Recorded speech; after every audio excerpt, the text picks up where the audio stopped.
Kamu tidak memenuhi syarat untuk tahu siapa tuanku. Jawab tangan acuh tak acuh sambil masih berlutut. Yang perlu kamu ketahui adalah bahwa kamu harus tinggal di sini dan menunggu pengaturan Grandmaster.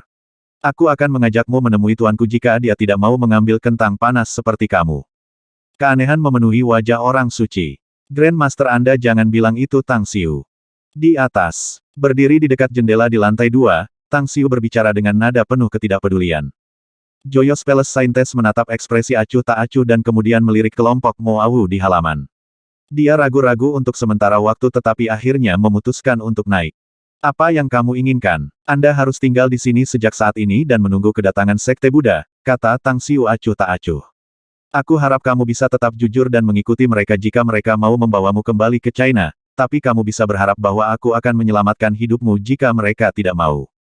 Aku harus kembali ke Istana Gembira. Si orang suci balas dengan nada agak geram. Masih bisakah kau kembali? Iya. Tanya Tang Xiu. Dia terdiam. Dia tahu bahwa Tang Xiu benar. Mungkinkah dia masih bisa kembali? Tang An yang menyelamatkannya saat dia melarikan diri. Orang luar mungkin tidak menyadari identitas Tang Xiu, tetapi Qi Kitagawa mengetahuinya dengan jelas. Begitu lelaki itu menyebarkan berita bahwa dia berhubungan dengan beberapa kultivator Tiongkok, sangat mungkin bahwa guru istana yang terlalu curiga akan memiliki beberapa niat buruk terhadapnya. Apa yang harus saya lakukan? Haruskah saya tinggal di sini dan mengampuni mereka? Tapi kemana saya bisa pergi? Setelah pemenang pertempuran antara Istana Joyous dan otoritas Jepang ditentukan, kemungkinan dia akan menjadi target pertama mereka. Kecuali dia bisa melarikan diri dari Jepang secepat mungkin, dia akan ditangkap oleh Istana Joyous atau agen Jepang ini. Untuk sesaat, dia jatuh dalam dilema. Tang Xiu berbalik lagi dan menuju ke sofa di kamar. Setelah duduk, dia menambahkan, saya yakin Anda sudah mengetahui nasib seperti apa yang akan Anda hadapi. Guru Istana Joyous melihat Anda sebagai tungku, dan ketika waktunya sudah matang, ia akan menggunakan Anda dan mengirim Anda ke kematian Anda. Saya selalu memegang keyakinan bahwa setiap orang harus memegang nasib mereka sendiri di tangan mereka. Karenanya, Anda harus memilih dan berpikir dengan baik di jalan di depan Anda. Karena itu, jari-jarinya bergerak dan Kuwako dengan cepat muncul di depannya. Sambil menunjuk ke Kuwako, Tang Xiu dengan acuh tak acuh berkata, jika saya tidak salah, Anda harus mengenalnya juga, kan? Orang suci itu menatap tajam ke arah Kuwako dan mengangguk dalam diam. Kemudian, dia berkata, matriark baru dari House Yamamoto, dan master muda dari North Star One Blade School. Jika bukan karena perintah ketua istana, Kuwako Yamamoto akan menjadi kepala sekolah North Star One Blade. Itu semua benar, tetapi apakah Anda mengenalnya 2 tahun yang lalu? Tanya Tang Xiu. Tidak, Gong Waner menggelengkan kepalanya. Dia bukan siapa-siapa, tapi dalam waktu kurang dari 2 tahun, dia sekarang menjadi kepala rumah Yamamoto dan kepala sekolah gaya North Star One Blade masa depan, kata Tang Xiu dengan senyum ringan. Mengapa menurutmu dia bisa melakukan hal ini sambil juga memiliki kekuatannya sekarang? Itu semua kemampuanmu, jawab Gong Waner. Benar, Kuwako bersedia mengikutiku, jadi aku secara alami memberinya kekuatan yang dia butuhkan untuk menjadi hegemon di sini. Saya tidak pernah menjadi pelit dalam hal bawahan saya. Apakah Anda mengerti apa yang saya maksud? Saya mengerti. Tetapi Miyaji pernah mengajari saya bahwa saya harus dengan jelas mengingatkan diri sendiri bahwa apapun yang terjadi, kapanpun dan dimanapun, saya tidak boleh kehilangan elang sampai saya melihat kelinci, kata Gong Waner. Apakah begitu? Tang Xiu mencari pena dan kertas dan menghabiskan lebih dari 10 menit untuk menyusun seni kultivasi Buddha. Dia kemudian mengeluarkan 2 botol batu giok dan menempatkannya di depan Gong Waner, dengan ringan berkata, apa yang Anda lihat sebelum Anda adalah teknik kultivasi Buddha yang dapat membawa Anda naik ke alam Buddha suatu hari nanti jika Anda juga bisa mendapatkan besar sejumlah sumber daya kultivasi untuk membantu Anda. Adapun 2 botol batu giok, masing-masing secara terpisah berisi 2 pil esens amasing dan blood seizing pills. Mata Gong Waner berkontraksi dengan tidak percaya pada mereka. Dia menggelengkan kepalanya dan berkata, itu tidak mungkin. Miyaji sendiri pernah berkata bahwa tidak mungkin memiliki teknik kultivasi yang lengkap untuk naik ke alam Buddha. Itu juga alasan utama mengapa dia terdampar di panggung guru Buddha selama ini karena dia tidak memiliki manual kultivasi berikut ini dan karenanya, hanya dapat melakukan sedikit percobaan untuk membuatnya. Semuanya ada di sana. Anda akan mengetahuinya setelah Anda membacanya, kata Tang Xiu. Namun, saya menyarankan Anda untuk berpikir jernih sebelum membacanya. Begitu Anda membaca dan berkultivasi hingga Anda benar-benar dapat naik ke alam Buddha, Anda tidak akan memiliki pilihan lain selain mengikuti saya, kecuali jika Anda ingin mati. Wanita itu mengertakkan giginya. Tetapi dia akhirnya mengulurkan tangan untuk mengambil manual kultivasi Buddha. Dia menghabiskan 2 jam membaca seluruh konten dan sedikit gemetar sesudahnya. Badai yang menggelegar membanjiri seluruh dirinya dan keterkejutan yang dia rasakan sangat sulit untuk digambarkan. Betul, dia mungkin memiliki tingkat kultivasi yang tidak signifikan pada saat ini, tetapi dia dapat mengetahui apakah ini adalah teknik kultivasi Buddha asli atau palsu, dan tahap apa yang dapat dicapai dengan itu. Itu semua benar. Gong Wan Er dengan enggan meletakkan manual kultivasi. Dia sekarang mengambil 2 botol pil dan bertanya, saya pernah mendengar pil esens amasing yang dikatakan sebagai ramuan besar di dunia kultivasi.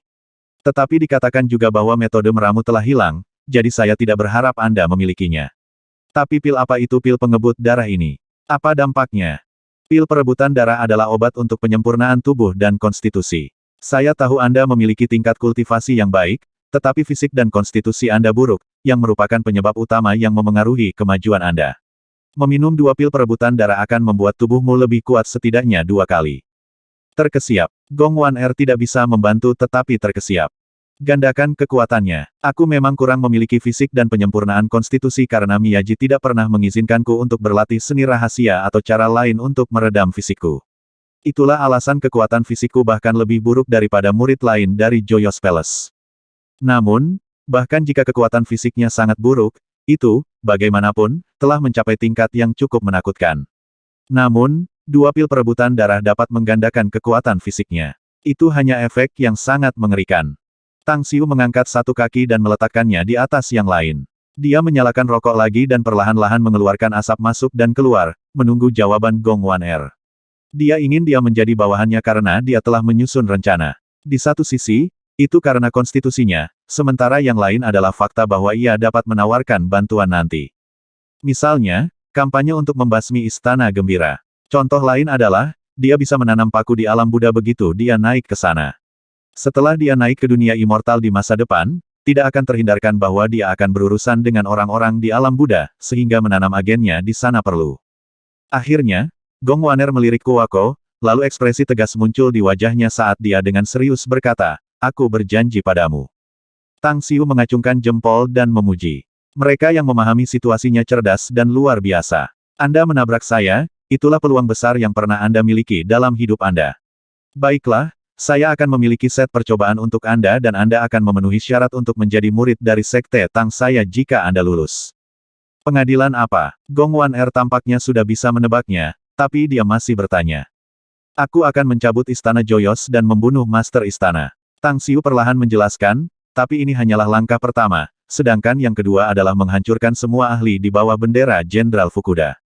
Apakah Anda memiliki permusuhan dengan mereka atau sesuatu? Apa sebenarnya tujuan Anda melakukan ini? Tanya Gong Wan Er. Tang Xiu menunjuk ke Kuwako dan dengan ringan berkata, dia harus menjadi eksistensi tertinggi di seluruh Jepang.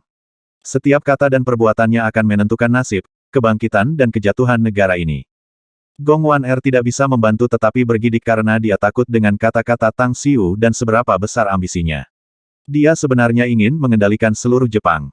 Sekte Master. Gong Wan Er dengan hormat membungkuk pada Tang Xiu. Tidak, Anda belum memenuhi syarat untuk memanggil saya seperti itu untuk saat ini, kecuali Istana Gembira dan seluruh kekuatan Jenderal Fukuda telah dihancurkan. Tang Xiu menggelengkan kepalanya. Sebelum itu, kamu akan memanggilku bos. Dimengerti, bos. Dia dengan hormat menjawab, tetapi setelah berbicara itu, dia ragu-ragu.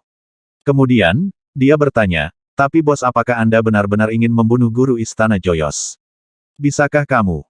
Tang Xiu memotongnya. Aku tidak punya permusuhan fana dengan guru Istana Gembira sama sekali.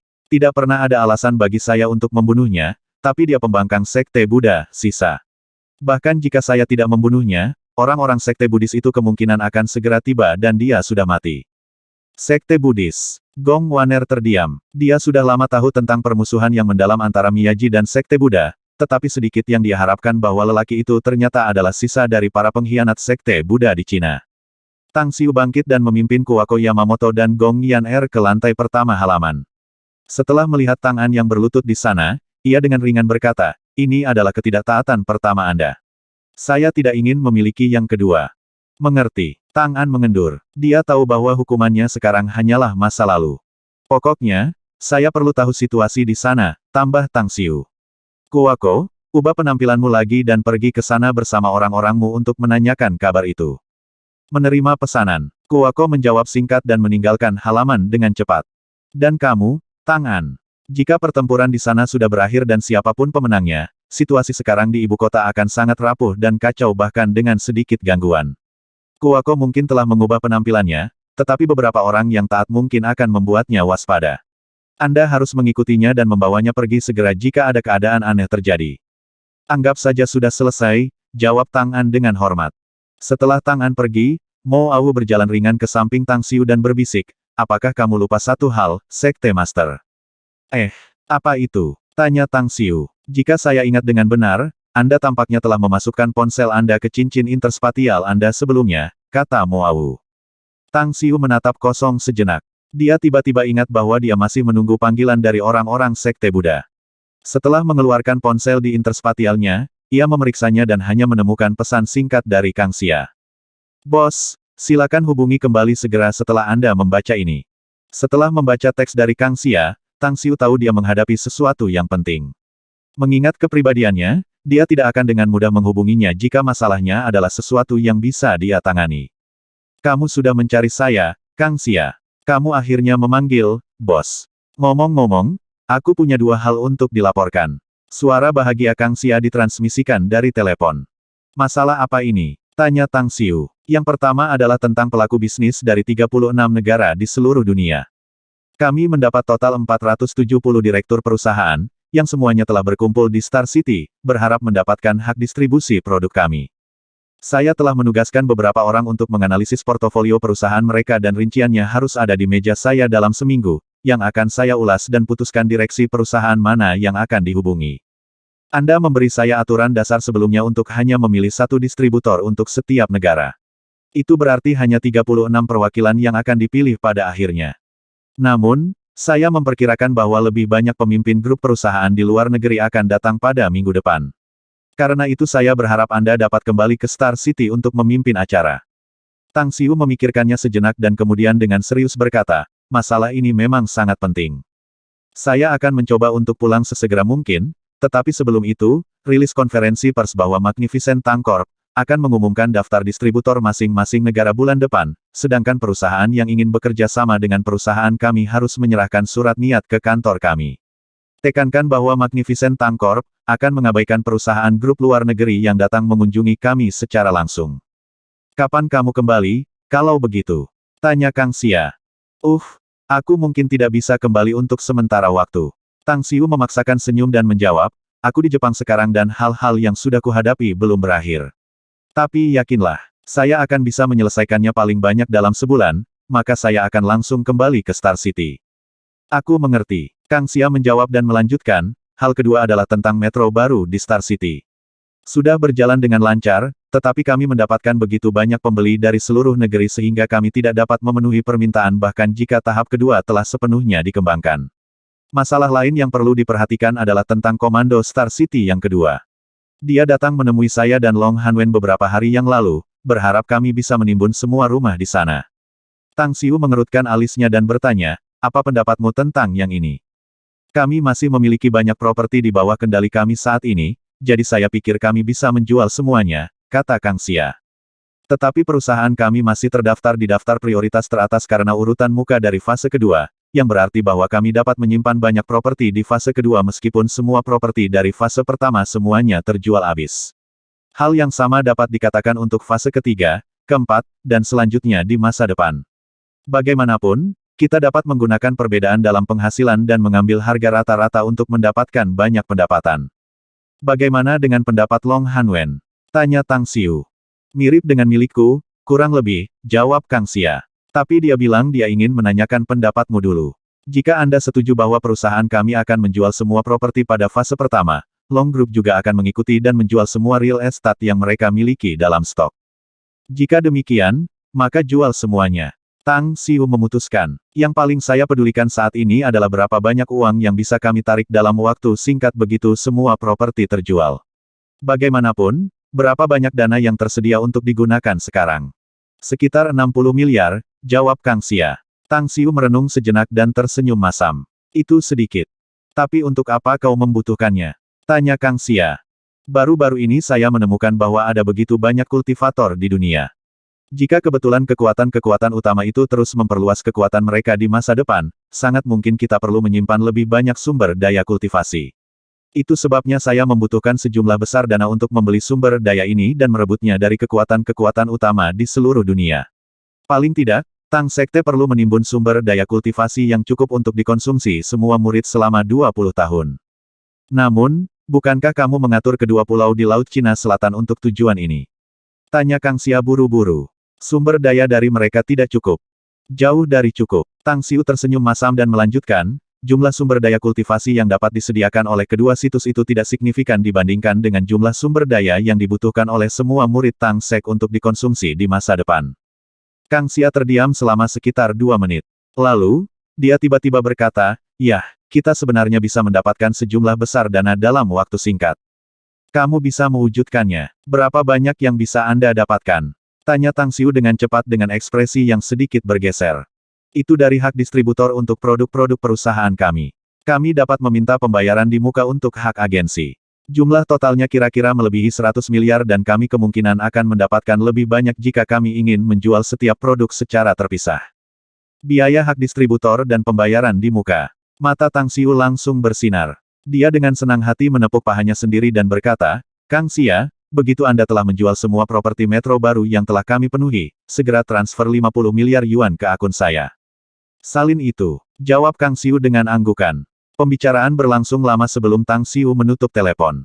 Dia tidak memasukkan ponselnya ke cincin interspatial kali ini tetapi memasukkannya ke sakunya. Dia sebelumnya meminta Miao Wentang untuk menghubungi orang-orang Sekte Buddha, dan orang-orang itu mungkin sudah dalam perjalanan ke sini dan mereka pasti akan memanggilnya ketika mereka datang ke Jepang. Hah? Aku kehilangan sesuatu. Dia tiba-tiba menyadari sesuatu dan segera mengeluarkan ponselnya dan memutar nomor Miao Wentang.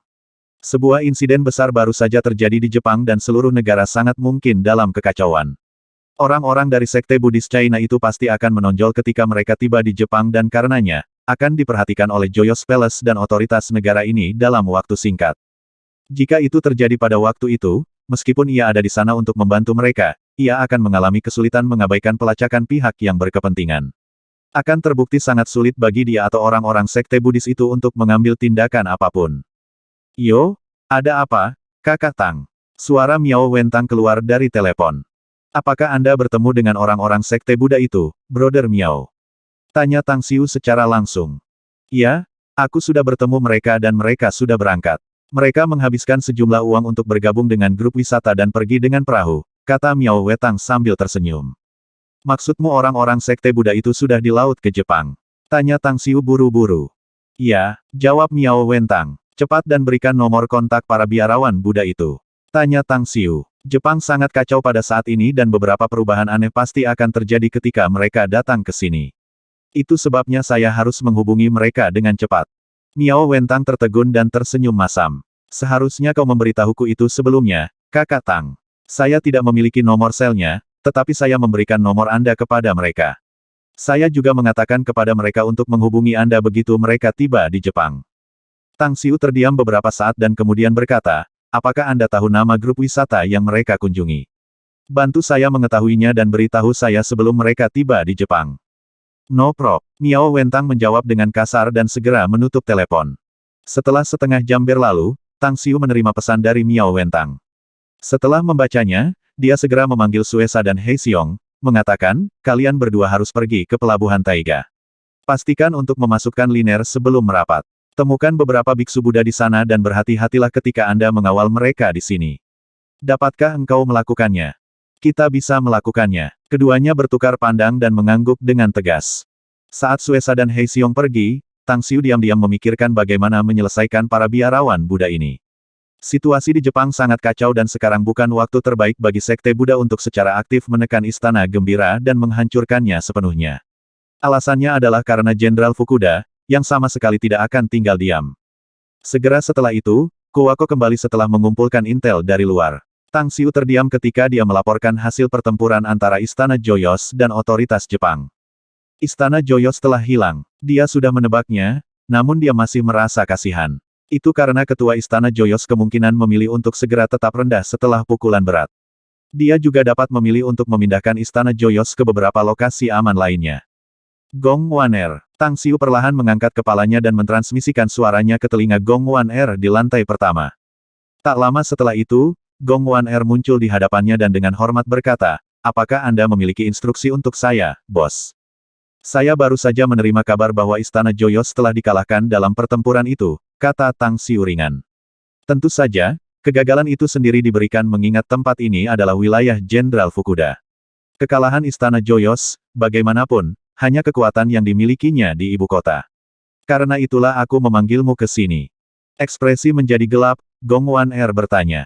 "Apa yang ingin kamu katakan? Kamu sudah berada di Istana Joyos begitu lama, jadi kamu harus tahu itu dari dalam keluar. Apakah Anda pikir mereka akan bersembunyi seperti kura-kura karena kegagalan ini?" "Sama sekali tidak," jawab Gong Wan-er dengan tegas.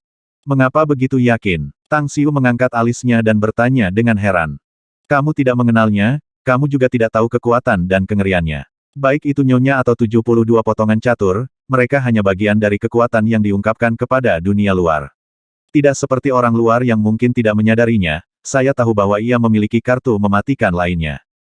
"Misalnya?" tanya Tang Xiu penasaran. Wanita itu ragu-ragu untuk beberapa saat dan akhirnya berkata perlahan, "Misalnya, 4 dewa penjaga Vajra, 18 Arhat, atau pasukan Buddha Shadows." "Saya mengerti For Vajra Guardian Dewa dan 18 Arhat, tapi apa pasukan Shadows Buddha ini?" tanya Tang Xiu dengan alis rajutan. "Itu nama penjaga pribadinya yang telah dia latih untuk membantunya membunuh semua musuhnya," jawab Gong Wan-er. "Tapi tidak perlu bertanya padaku tentang mereka karena aku juga tidak tahu detail spesifiknya. Saya tidak akan bertanya lebih jauh karena apa yang Anda ketahui juga terbatas."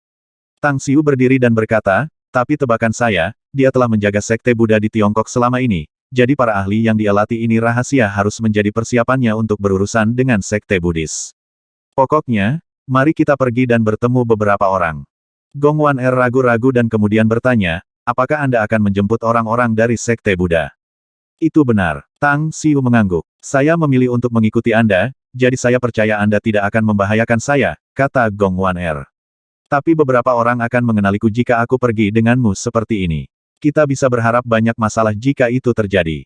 Tang Xiu tersenyum dan memanipulasi perubahan pada otot-otot wajahnya. Segera setelah itu, penampilannya berbeda dari penampilan sebelumnya. Kecuali mereka yang melihatnya adalah orang-orang dekatnya, tidak mungkin mengenalinya. Setelah itu, Tang Xiu mengajarkan teknik morphing wajah ini kepada Gong Wan-er. Beberapa menit kemudian, kedua orang itu meninggalkan halaman dengan penampilan yang benar-benar berubah. Namun, keduanya mengenakan topeng dan topi agar tidak mengingatkan orang-orang Kuwako di halaman. "Di mana Tangan?" tanya Tang Xiu sambil melihat Tang Guang yang mendekatinya. Dia takut Suesa dan Hei Xiong akan mengalami beberapa kecelakaan, jadi dia ikut, jawab Tang Guang. Di gang terdekat, 7 pemuda bertato dengan kelelawar bisbol mengepung dan memukuli seorang pria dan seorang wanita, sedangkan seorang pria berkulit merah dengan mantel kulit hitam dan mengenakan anting-anting berdiri diam, menatap langit, tidak menyadari bahwa sebatang rokok menyala di antara jari-jarinya, hendak terbakar. "Jangan mengalahkan kami, aku mohon. Saya akan membayar kembali uangnya, tolong beri saya 3 hari lagi. Saya akan memberikan uang tunai dan bunga untuk Anda. Tolong." Pria yang dipukuli itu dengan putus asa memeluk wanita itu, menggunakan tubuhnya untuk menghalangi pemukulan dari tongkat bisbol untuknya. "Sangat baik." Pemuda berambut merah menjentikkan puntung rokok. Ketika 7 pemuda lainnya memberi jalan baginya, dia perlahan berjalan ke pasangan yang dipukuli. Dia menendang wanita itu ke samping dan kemudian berbicara dengan apatis, "Membayar utang hanya prinsip alami, tetapi ini adalah keempat kalinya Anda meminta perpanjangan 3 hari.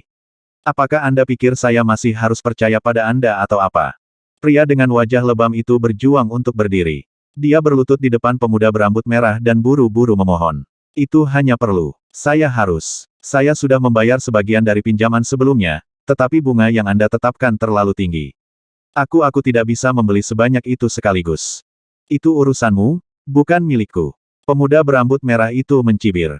Pria itu berlutut di tanah dengan ekspresi berjuang di wajahnya. Setelah melihat pemuda itu mengeluarkan belati tajam dari pinggangnya, dia akhirnya menangis. "Hidari Zujun, tolong beri saya 3 hari lagi dan saya akan memastikan untuk mendapatkan uang Anda. Saya akan memberi Anda istri saya sebagai jaminan. Dia bisa melayani Anda selama 3 hari dan saya akan punya uang dalam 3 hari untuk memberi Anda bahkan jika saya harus merampok dan mencuri. Apa menurutmu?" Keputusasaan tampak jelas di wajah wanita yang terpuruk itu. Pemukulan itu parah dan menyebabkan luka-lukanya yang serius, dan kata-kata suaminya sendiri membuatnya semakin buruk, menyebabkannya menyemburkan darah. Pemuda berambut merah itu menatapnya dan dengan apatis berkata, mengingat betapa teguhnya dirimu, kamu punya 3 hari lagi, tapi aku tidak akan menyentuh wanita kamu walaupun aku ingin selebriti ini melayani aku. Tetapi jika Anda tidak mengembalikan uang saya 3 hari kemudian, saya akan memanggil istri Anda dan kemudian menjualnya ke distrik lampu merah. Dia dapat menghasilkan uang dengan melayani para tamu untuk saya. Tentu saja, saya masih bisa mengizinkannya untuk melanjutkan karir syutingnya. Either way, saya mendapatkan cara saya sendiri untuk bisnis yang menguntungkan yang dapat menghasilkan uang untuk saya. Oke, saya akan melakukan apa yang Anda katakan.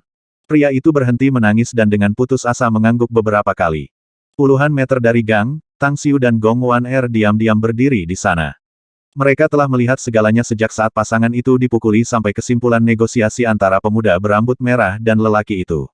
Meskipun seorang pria yang berpengalaman, niat membunuh lahir di hati Tang Xiu, namun itu tidak ditujukan pada pemuda berambut merah, tetapi pria itu.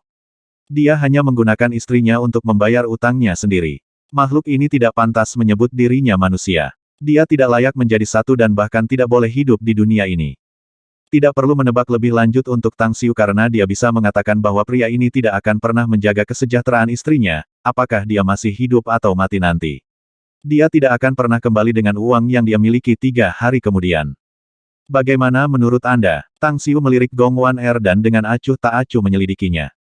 Tampak tidak terganggu, Gong Wan-er menggelengkan kepalanya dan berkata, saya hanya berpikir bahwa wanita agak menyedihkan memiliki kehidupan yang begitu miskin dan menikahi pria seperti itu. Akhir cerita yang sudah pasti akan terjadi. Tentu saja, mereka yang hidup di dunia ini harus terus mengingatkan diri mereka bahwa mereka harus beradaptasi dengan masyarakat di mana yang lemah akan menjadi mangsa yang mudah bagi yang kuat. Itu hanya aturan, baik di kota-kota yang ramai atau di hutan belantara. Entah bagaimana, sebersit penyesalan menghantam Tang Xiu karena menanyakan pertanyaan Gong Wan-er. Jawabannya seperti bertanya pada bekon yang tidak manusiawi. Tapi sekali lagi, dia juga menghela nafas dalam-dalam setelah mengingat lingkungan hidup yang telah dia lalui. Dia sekarang menyadari bahwa dia tidak bisa menganggap wanita ini sebagai kepercayaan-kepercayaan di masa depan bahkan jika dia mengikuti dan bekerja untuknya. Ayo pergi. Tang Xiu mondar-mandir ke depan. Gong Wan-er mengikutinya ke belakang dan berbisik, kamu mau membantu mereka. Bukan mereka, hanya wanita itu, kata Tang Xiu samar. Ini hanya kejadian sehari-harimu, ingatlah. Anda dapat bertemu dengan wanita miskin secara harfiah di mana-mana. Anda tidak bisa hanya membantu semua orang. Langkah Tang Xiu terhenti dan matanya terpaku menatapnya ketika dia berbicara dengan suara yang dalam, aku bukan orang suci atau dewa dan tentu saja, aku tidak bisa membantu semua orang. Tetapi saya memiliki kemampuan dan bersedia membantu jiwa miskin yang kebetulan saya temui. Orang Cina memiliki pepatah lama yang mengatakan bahwa manusia dapat saling membantu ketika jalannya kasar. Seperti dalam kebenaran terbatas seorang pria, ya? Tanya Gong Wan-er. Tang Xiu berbalik dan melangkah maju lagi. Itu alamat yang terlalu sempit. Saya hanya memiliki niat baik dan menggunakannya untuk menyelamatkan jiwa-jiwa miskin yang saya temui. Gong Wan-er, saya tidak peduli dengan lingkungan tempat tinggal Anda sebelumnya, saya juga tidak peduli dengan perasaan Anda sekarang. Tapi saya akan membuat Anda mengingat satu hal hari ini. Anda membutuhkan kondisi pikiran dan hati yang sangat kuat jika Anda ingin menjangkau lebih jauh dalam kultivasi. Tetapi hati nurani dan beberapa pikiran bajik adalah garis bawah bagi mereka yang berada di bawah kepemimpinan saya. Pikiran yang baik hati, kata-kata Tang Xiu terus bergema di dalam hatinya. Sebelum ini, dia hanya mengerti prinsip bahwa kultivasi itu seperti berlayar dengan kapal melawan arus deras dan seseorang pasti akan tertinggal jika mereka tidak maju. Itu semua alasan mengapa dia menghabiskan begitu banyak waktu dalam kultivasi. Bahkan ketika dia bertemu dengan ketidakadilan, dia menggunakan serangkaian kriteria untuk mengatasi dampak lingkungan. Dia selalu menganggap bahwa dunia adalah tempat di mana manusia melahap jenis mereka sendiri dan dengan demikian, dia mungkin mati di tangan orang lain di masa depan jika kultivasinya terlalu rendah. Tang Xiu kemudian datang ke depan sekelompok gangster jalanan ini. Mata menyapu wajah wanita yang berlinang air mata yang sekarang saat ini menghapus noda darah dari mulutnya. Dia kemudian menatap pemuda berambut merah dan dengan ringan berkata, bisakah kamu membiarkannya pergi karena aku? Wanita itu mendongak. Air mata menutupi matanya, tetapi dia masih bisa melihat Tang Xiu yang bertopeng melalui air mata yang samar.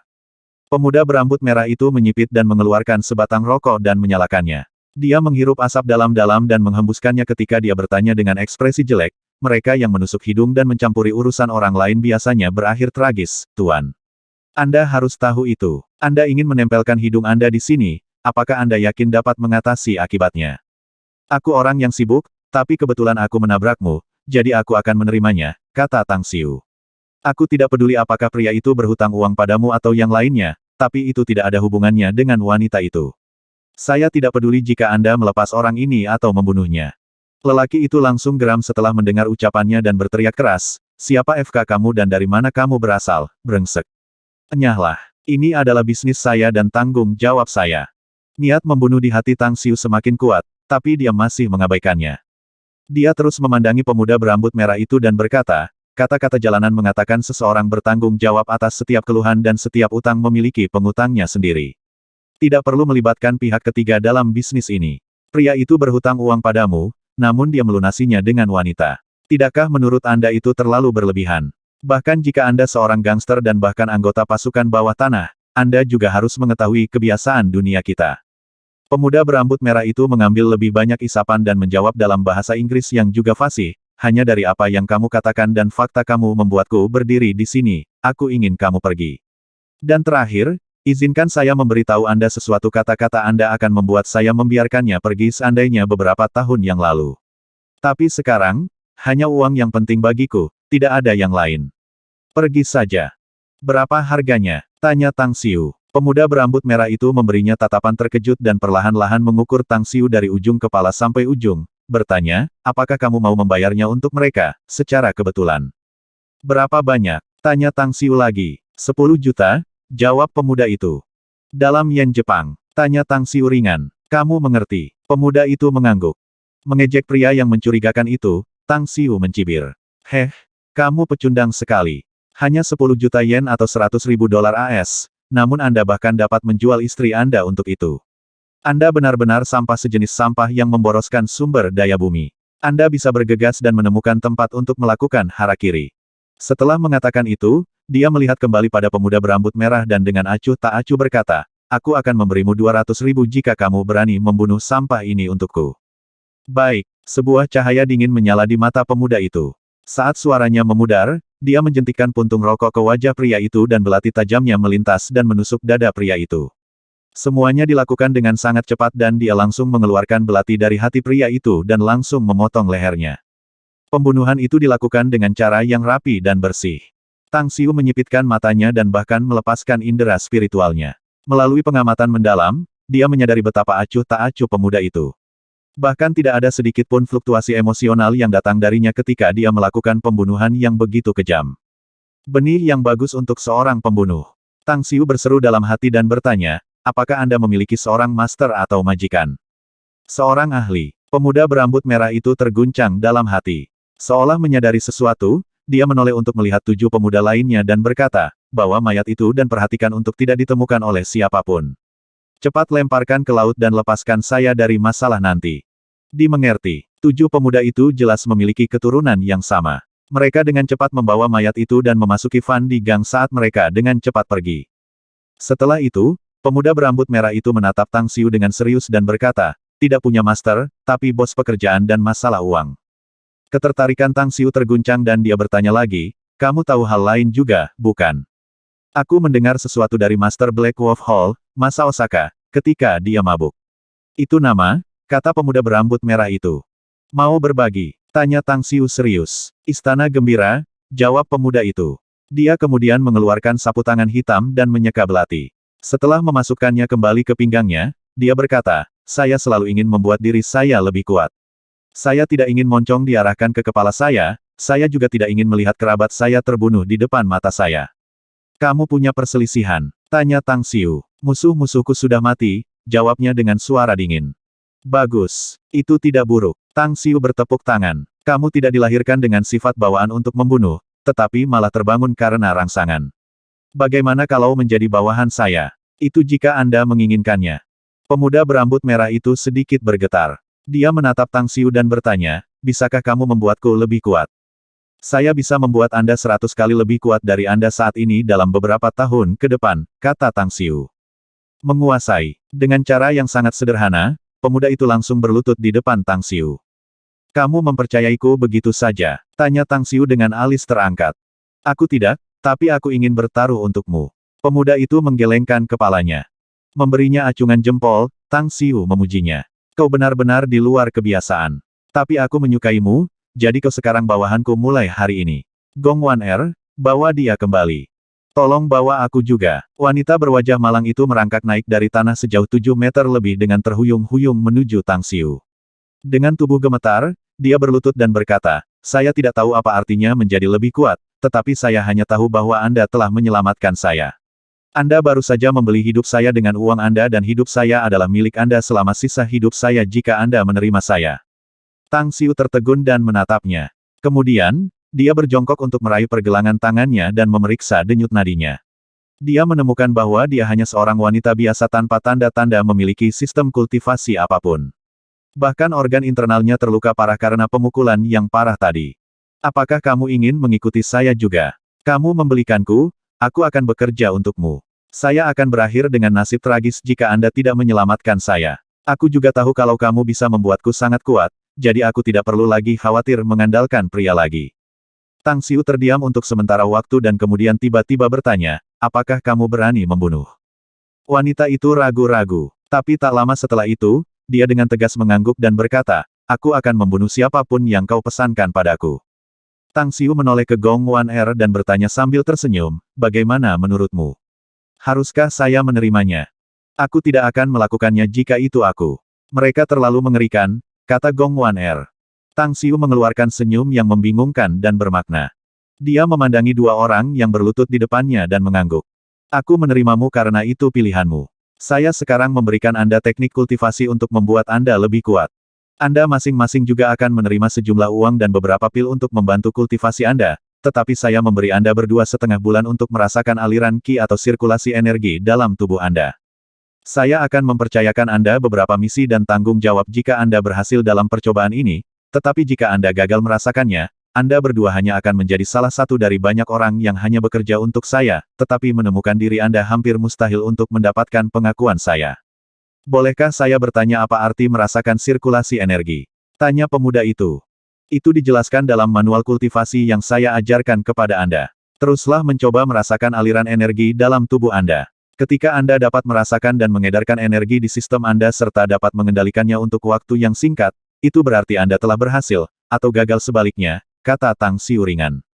Tang Xiu mengeluarkan ponselnya dan memutar nomor Tang Guang untuk memanggilnya. Setelah pria itu datang, dia meninggalkan beberapa perintah kepadanya dan kemudian pergi bersama Gong Wan Er. Namun, sebelum pergi, ia mempelajari nama asli pemuda berambut merah dan wanita itu. Yang pertama adalah Omedeto Ando dan yang terakhir adalah Meina Nomura. Pelabuhan Taiga. Matahari telah menetapkan arah ke ufuk barat, tetapi pelabuhan masih sibuk dan sibuk dengan semua jenis kapal berlayar atau berlabuh bersama dengan banyak orang yang bolak-balik. HONK, HONK. Suara klakson kapal terdengar dari laut yang jauh ketika kapal mewah perlahan berlayar menuju pelabuhan. Mereka yang berdiri di pelabuhan tidak dapat melihat bahwa 5 speedboat berlayar dengan kecepatan konstan sebagai kapal ketika mereka mendekatinya.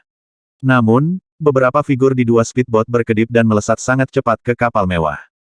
Beberapa menit kemudian, 2 pria yang kuat Suesa dan He Xiong berjalan di koridor berkarpet merah di kabin lantai 3 liner.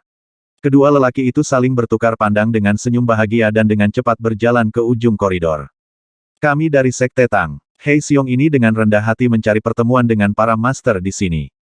Saat He Xiong menghentikan langkahnya, dia melepaskan auranya sendiri dan berbicara dengan jelas. Berderak, berderak. 9 pintu kabin terbuka satu demi satu.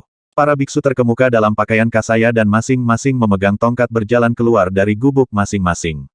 Jade Buddha mengamati He Xiong dan Suesa untuk sementara waktu dan alisnya sedikit berkerut segera.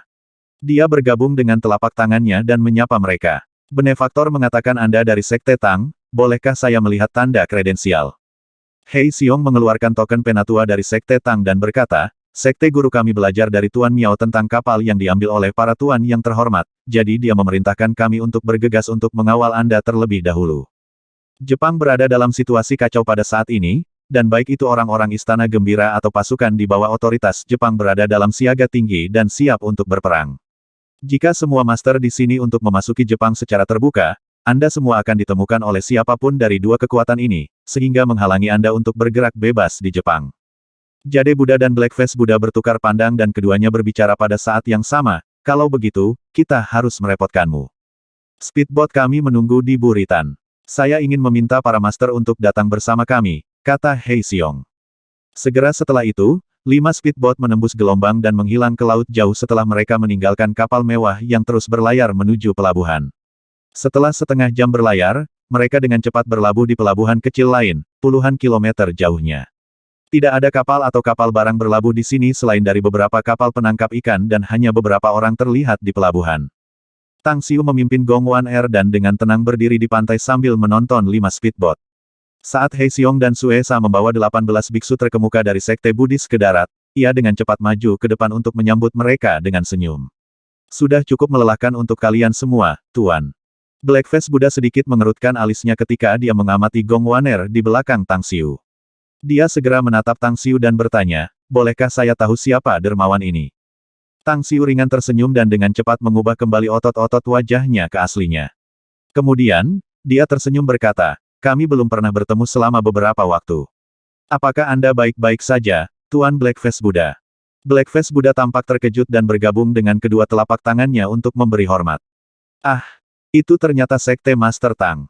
Biksu ini baik-baik saja dan sehat. Yang lain dan saya datang ke Jepang kali ini karena Anda, jadi saya ingin berterima kasih kepada Sekte Master Tang juga karena memberitahu kami tentang sisa-sisa Sekte Joyos di sini. Tang Xiu melambaikan tangan dan berkata, kita semua adalah orang yang langsung, jadi tidak perlu menyembunyikan apapun, Blackface Buddha. Sejujurnya, itu juga terutama karena keegoisan saya. Sisa-sisa Sekte Joyos telah bertindak serupa seperti sel kanker di Jepang dan telah menjadi ancaman besar bagi bawahan saya di sini. Itu sebabnya saya menganggap perlu untuk menghilangkan kanker ini. Selanjutnya, saya juga belajar permusuhan yang mendalam antara Sekte Gembira dan Sekte Buddha, jadi saya meminta Anda untuk datang ke sini untuk membantu saya. Sekte Master Tang juga memiliki pengikut di Jepang. Blackface Buddha berkata dengan terkejut. Kurangnya sumber daya kultivasi adalah kejadian alami bagi kami, kultivator, sementara Jepang kaya dengan sumber daya ini. Sangat masuk akal bahwa saya mengirim orang-orang saya untuk mengumpulkan sumber daya kultivasi di sini, kata Tang Xiu tersenyum. Buddha Blackface segera mengerti dan tersenyum menjawab, Amitabha. Sekte Master Tang masih muda namun sangat menjanjikan. Saya bisa berharap melihat Tang Sekte mengguncang dunia kultivasi di masa depan. Ini benar-benar berkah bagi saya dan yang lainnya untuk bertarung berdampingan dengan Anda kali ini. Mari kita lepaskan diri kita dari basa-basi, iya. Saya ingin meminta semua master di sini untuk naik bus, tolong. Kami telah menyediakan banyak pakaian di bus dan saya ingin masters diganti agar kami dapat menghindari mata dan telinga Joyos Palace dan otoritas Jepang. Mengganti pakaian. 18 biksu terkemuka bertukar pandang dan mereka semua tiba-tiba mengenakan ekspresi aneh setelah Hei Xiong membawa mereka ke bus berukuran sedang yang diparkir di pantai dan melihat pakaian bagus yang disiapkan di dalam. Apakah kita akan memakai pakaian ini? Blackface Buddha memandang Hei Xiong dan bertanya sambil menunjuk pakaian di kursi. Waktu terlalu sempit, jadi kami hanya bisa menyiapkan pakaian ini, Tuan. Saya harap mereka cukup dapat diterima, dan tolong jangan menolaknya, Hei Xiong menjelaskan. Amitabha, dalam semua kejujuran, masing-masing dan setiap dari 18 biksu terkemuka benar-benar tidak mau, namun mereka masih bekerja sama dan mengenakan pakaian. Para beku sekarang semuanya mengenakan setelan baru, dasi, dan sepatu kulit. Hei Xiong dan Suesa juga menyiapkan topi dan kacamata hitam untuk mereka. Tang Xiu dan Gongwan Air juga mengikuti dan memasuki bus. Senyum bahagia tiba-tiba muncul di wajahnya ketika melihat penampilan baru 18 eminent monks dan menghela napas ketika dia berbicara. Tuan, mari kita semua pergi ke tempat yang aman terlebih dahulu. Kami kemudian akan membahas bagaimana cara berurusan dengan Joyos Palace dan bawahan saya akan memberi Anda penjelasan singkat tentang mereka. Amitabha, 18 biksu terkemuka bergabung dengan telapak tangan mereka dan mengangguk. Dan dengan demikian, perjalanan itu diisi dengan sesi penjelasan Gongwan Air tentang Istana Gembira, tetapi hasilnya membuat semua 18 biarawan tercengang dan terkejut. Ini tidak bisa dipercaya. Jade Buddha adalah orang pertama yang sadar dan dengan senyum masam. Agak sulit bagi saya untuk menerima juga, Tang Xiu menghela nafas. Aku datang untuk mengakuinya setelah memahami beberapa fakta bahwa sisa-sisa Sekte Joyos ini memang telah melakukan hal-hal tak terduga di sini. Juga, saya telah bertemu beberapa dari Anda kembali di Himalaya dan baru sekarang bertemu sisanya, dan saya percaya itu tidak mungkin bagi kita untuk menyingkirkan Istana Gembira hanya dengan kekuatan 18 orang. Jade Buddha mengangguk dan berkata, jika deskripsi Lady Benefaktor benar, maka kita tidak akan bisa menyelesaikan misi ini. Namun, Sekte Master Tang memiliki kultivasi yang dalam dan kekuatan yang tak terduga. Ditambahkan orang-orang dengan akalmu, aku yakin kita bisa bekerja sama dan menghilangkan kanker ini. Oshimawot, Tang Xiu segera menugaskan beberapa orang untuk menyiapkan makanan vegetarian begitu mereka tiba di sini dan semua orang memasuki ruang tamu yang luas setelah makan. Blackface Buddha dan Jade Buddha, kalian berdua adalah biksu terkemuka dari Sekte Buddha dan kedatanganmu di Jepang adalah karena misi untuk membersihkan sekolahmu, yang juga merupakan kerjasama kedua kami. Gong Wan Er telah memberitahu Anda tentang situasi Istana Joyos di sini. Saya ingin tahu apakah Anda punya ide bagus. Tang Xiu menyesap teh panas dan kemudian bertanya. Boleh aku tahu berapa banyak ahli yang kamu bawa dari Tang Sek ke Jepang? Tanya Blackface Buddha dengan suara berat. Datang ke sini diam-diam itu tidak mudah, jadi jumlah kami di sini sangat sedikit, tepatnya kurang dari 10 orang. Tang Xiu menggelengkan kepalanya dan menjawab, namun, bawahan saya telah beroperasi di Jepang untuk waktu yang lama dan kami memiliki cukup banyak tenaga kerja yang tersedia di Siap. Meskipun sebagian besar dari mereka bukan ahli yang terkuat di antara mereka adalah pada tahap pendirian yayasan. Tetapi kami memiliki cukup banyak dari mereka di sini, sehingga mereka juga dapat mengambil bagian dalam pertempuran. Blackface Buddha menggelengkan kepalanya dan menjawab, jumlahnya masih terlalu sedikit, terlalu sedikit. Tampaknya biksu ini harus memberitahu sekte untuk meminta kepala biara untuk mengirim kelompok orang lain. Bagaimana dengan Anda, Sekte Master Tang? Akankah Sekte Tang Anda juga mengirimkan sejumlah ekspor untuk datang ke sini? Tang Xiu entah bagaimana merasa kecewa, tetapi ketika dia melihat Buddha Giok mengenakan senyum tipis, ekspresinya sedikit berubah dan bertanya kepada biksu itu, bagaimana menurutmu, Buddha Giok? Jade Buddha melirik Blackface Buddha dan dengan tenang berkata, kadang-kadang menggunakan terlalu banyak kekuatan tidak diperlukan untuk membunuh karena kita dapat menggunakan otak kita untuk mengatasinya. Sisa dari Joyos Sekte, orang yang menyebut dirinya Joyos Palace Master, telah berhasil beroperasi di Jepang selama bertahun-tahun.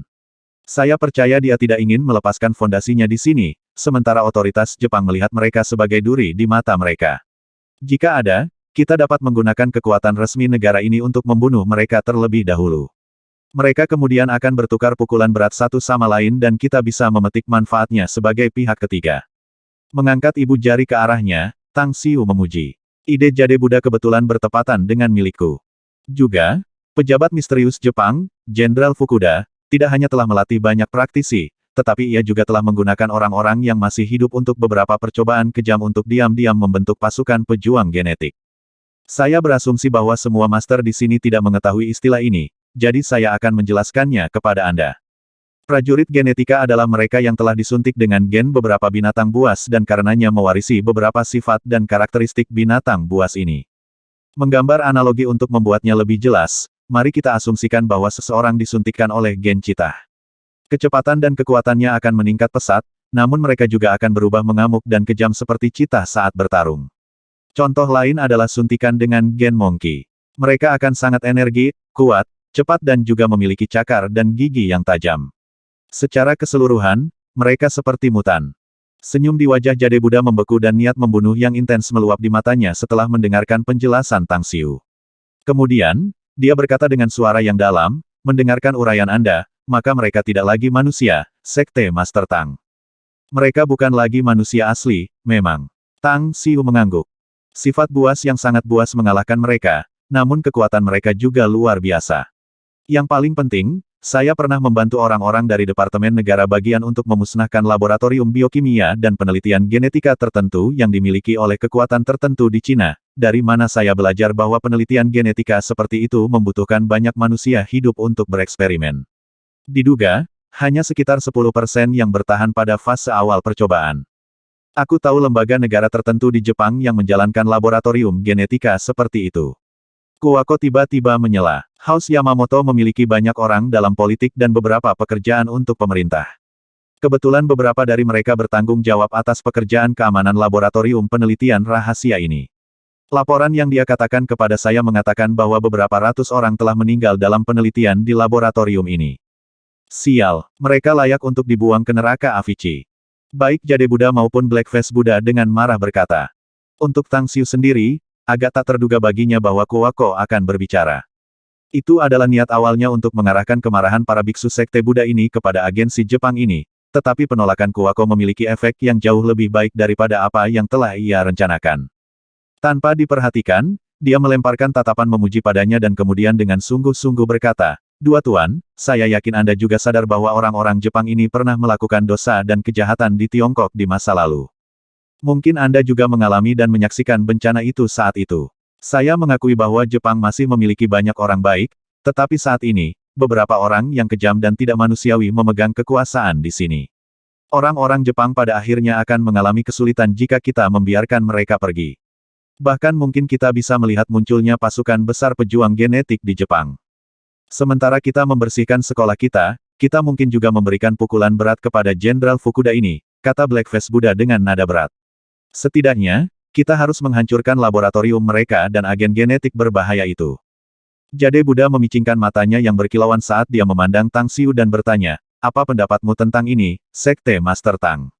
"Ide saya mirip dengan Blackface Buddha," kata Tang Xiu. "Hancurkan istana gembira sepenuhnya dan hancurkan pasukan pejuang genetik dan bawahan Jenderal Fukuda. Kita dapat dengan mudah bergerak dan mencapai tujuan kita di sini selama kita berdua terkunci. Pertanyaannya sekarang adalah, bagaimana kita bisa mencapainya?" tanya Jade Buddha. "Istana Gembira dan otoritas Jepang baru saja terlibat dalam pertempuran besar beberapa waktu lalu," kata Tang Xiu. "Yang terakhir berakhir sebagai pemenang dan yang pertama menderita kerugian besar. Saya yakin kedua belah pihak tidak sabar untuk saling memusnahkan sekarang, jadi kita hanya perlu menghasut dan menghasut mereka untuk membuatnya meledak." "Anda tampaknya telah menyusun rencana, Sekte Master Tang," kata Jade Buddha. "Sekte Buddha mungkin tidak mau repot-repot membuat skema dan intrik seperti itu, meskipun saya sendiri berpikir bahwa skema juga merupakan bagian dari kebijaksanaan kita. Saya jamin kami akan mendengarkan perintah Anda dalam melawan mereka selama rencana Anda bisa mendapatkan persetujuan saya. Rencana saya adalah untuk membunuh beberapa anggota Istana Gembira dan beberapa bawahan Jenderal Fukuda," kata Tang Xiu. "Kami akan menunjukkan diri sebagai orang-orang dari otoritas Jepang ketika membunuh anggota Istana Joyos. Jepang sekarang penuh dengan arus bawah yang melonjak dan apa yang harus kita lakukan adalah membuatnya lebih kacau, menghasut kemarahan mereka, dan berdasarkan itu, terus menambahkan bahan bakar ke api, mendorong mereka untuk merobohkan semua kesopanan dan pergi ke perang penuh yang saling melahap satu sama lain. Jika demikian, maka kita perlu intel yang akurat, Sek Master Tang," Jade Buddha. "Informasi tentang Istana Gembira seharusnya tidak sulit untuk dikumpulkan. Bukankah itu benar, Gong Wan Er?" kata Tang Xiu. Gong Wan Er terdiam selama beberapa detik sebelum mengangguk tanpa sepatah kata pun. Lalu, dia berkata, "Beri aku waktu, aku akan berurusan dengan intel di Joyos Palace." "Yah, karena Gong Wan Er bersedia bekerja sama, kita bisa berharap memiliki intel di Joyos Palace lancar," kata Tang Xiu tersenyum. "Adapun bawahan Jenderal Fukuda, juga mudah untuk menemukan mereka. Mereka adalah pejabat Jepang. Selanjutnya, mereka baru saja mengirimkan pukulan berat ke Istana Gembira. Ini adalah waktu yang bergejolak, jadi, selama kita waspada dan lebih memperhatikan, tidak akan sulit untuk menemukan beberapa petunjuk kepada mereka. Namun, ada satu orang yang perlu dinetralkan terlebih dahulu." "Siapa ini?" Semua orang di aula tampak penasaran. "Ki Kitagawa. Dia murtad Joyos Palace, sementara jati dirinya adalah seseorang dari yang Departemen Negara Jepang," kata Tang Xiu. Setelah itu, semua orang terlibat dalam diskusi dan analisis untuk waktu yang lama dan rencana operasi yang kasar akhirnya dibuat. Istana Joyos sekarang dalam kondisi yang buruk, sehingga kemungkinan mereka tidak akan punya waktu untuk memperhatikan masalah Kuwako. Oleh karena itu, apakah itu rumah Yamamoto atau tenaga kerja di bawah kendali Kuwako, semuanya diperintahkan untuk menyebar ke berbagai kota di Jepang untuk melakukan penyelidikan rahasia di Istana Gembira dan angkatan bersenjata tertentu dari Badan Negara Jepang. Sepotong informasi seperti kepingan salju yang terus menumpuk dan menjalin di depan Tang Xiu dan yang lainnya. Kerangka kerja perencanaan yang kasar terus-menerus diisi dan menjadi lebih terperinci dan kompleks. 2 hari kemudian, musik yang memekakkan telinga memenuhi aula klub malam tertentu di ibu kota ketika lampu-lampu warna-warni berkedip yang tak henti-hentinya menghiasi pemandangan itu. Lantai dansa penuh dengan banyak pria dan wanita menari dengan gila. Banyak pecandu terlihat bertebaran di setiap sudut, menyeruput atau mengisap makanan lezat mereka sementara pelayan muda membawa sepiring anggur dan buah masing-masing dan terus-menerus bolak-balik di tempat istirahat, tetapi mata mereka yang waspada terus mengamati kerumunan di sekitar. Tang Xiu dan Kuwako, yang telah mengubah penampilan mereka, mencari meja kosong dan akhirnya menemukannya. Mereka dengan santai mengambil tempat duduk dan dia memanggil pelayan untuk memesan beberapa gelas bir dan kemudian bertanya kepada Kuwako sambil tersenyum, apakah kamu memperhatikan mata di sekitarmu, Kuwako? Sepertinya kamu tidak bisa menghentikan mata serigala yang mengintip di sekitarmu meskipun kamu menyembunyikan sebagian besar kecantikanmu. Bagaimana kalau bertaruh denganku? Akankah seseorang datang dan mengobrol dengan Anda? Senyum membuat sketsa di sudut mulut Kuwako. Dia tidak pernah berani berpikir bahwa Sekte Master akan menggodanya suatu hari dan bahkan memuji kecantikannya. Dia memang memiliki pemikiran bahwa dia adalah kecantikan yang tiada taranya dan primadona yang langka di dunia, tetapi kebanggaan miliknya perlahan memudar sejak dia mengenal Tang Xiu dan belajar tentang para wanita di sekitarnya. Namun, tepat pada saat ini, dia melihat Gong Wan Er. Meskipun kerudung menutupi wajah yang terakhir, dia bisa melihat wajahnya dengan jelas dan sedikit terganggu oleh kecantikannya yang mencekik. Yah, bagaimana kalau kencan setelah pekerjaan kita di sini selesai karena kamu berpikir aku tidak buruk, bos? Kuwako menatap Tang Xiu dengan senyum tipis. Ekspresi Tang Xiu menegang dan dia segera memaksakan senyum canggung. Ya, cuacanya sangat bagus malam ini, hanya gelap dan berangin waktu terbaik untuk membunuh. Saya harap kami mendapat berita yang benar tentang ikan besar yang datang ke sini malam ini. Kuwako tertawa mendengar jawabannya dan hendak berbicara ketika seseorang mendekatinya. Pria itu menghias dirinya dengan jas yang sangat mahal, menyisir rambut lurus ke belakang, dan sedikit mengangkat lengan bajunya untuk memperlihatkan jam tangan terkenal di pergelangan tangannya. Mau menari denganku, cantik. Pria parubaya itu tersenyum, tetapi matanya tetap melekat pada dada Kuwako. Kuwako memutar matanya ke arahnya dan melambaikan tangannya seolah dia sedang mengusir lalat. Kembalilah ke tempat asalmu dan jangan ganggu aku. Tuhan, kenapa ada begitu banyak orang buta akhir-akhir ini? Tidak bisakah mereka melihat saya mendapat pasangan pria di sebelah saya? Kamu, pria parubaya itu sendiri memiliki sikap yang tidak biasa dan luar biasa, tetapi ucapan Kuwako membuatnya marah dan dia dengan keras mengutuk, apakah kamu tahu siapa aku? 1175. Kuwako tampak tidak sabar dan mengeluarkan beracun. Sudah kubilang, apakah kamu tidak punya rasa malu atau apa? Anda hanya sampah tua. Aku bahkan tidak menginginkanmu sebagai seorang putra. Tumbuhkan dan jagalah, dan singkirkan wajahku sebelum partnerku memotong anggota tubuhmu dan memberinya makan untuk guk-guk. Pria parubaya itu sangat geram sehingga dia gemetaran. Dia mengambil botol bir di atas meja dan mengayunkannya ke dahi Kuwako dengan keras.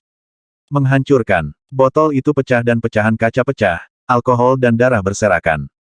Bukan Kuwako yang mendapatkan pemukulan tetapi pria parubaya. Pelakunya adalah Tang Xiu yang sekarang berdiri dengan rokok menyala menjepit di sudut bibirnya sambil memegang botol yang setengah pecah dengan senyum pucat. Dapatkan tanganmu pada wanita saya. Apakah Anda lelah hidup atau apa? Pria parubaya itu berjongkok dan menutupi kepalanya yang berdarah saat Tang Xiu menendang wajahnya dan mengirimnya terbang beberapa meter ke belakang, membanting meja dengan keras. Para tamu lain tiba-tiba terbangun ketakutan dan dua wanita pemalu mengeluarkan jeritan panik, sementara baki buah dan bir yang jatuh dari meja menciptakan pemandangan yang lebih kacau. Kuwako tersenyum dan bertindak seperti wanita yang lembut. Dia mengambil botol bir dari meja dan sedikit mengamati penampilan Tang Xiu ketika dia berlari ke pria parubaya dan menghancurkan botol di kepalanya.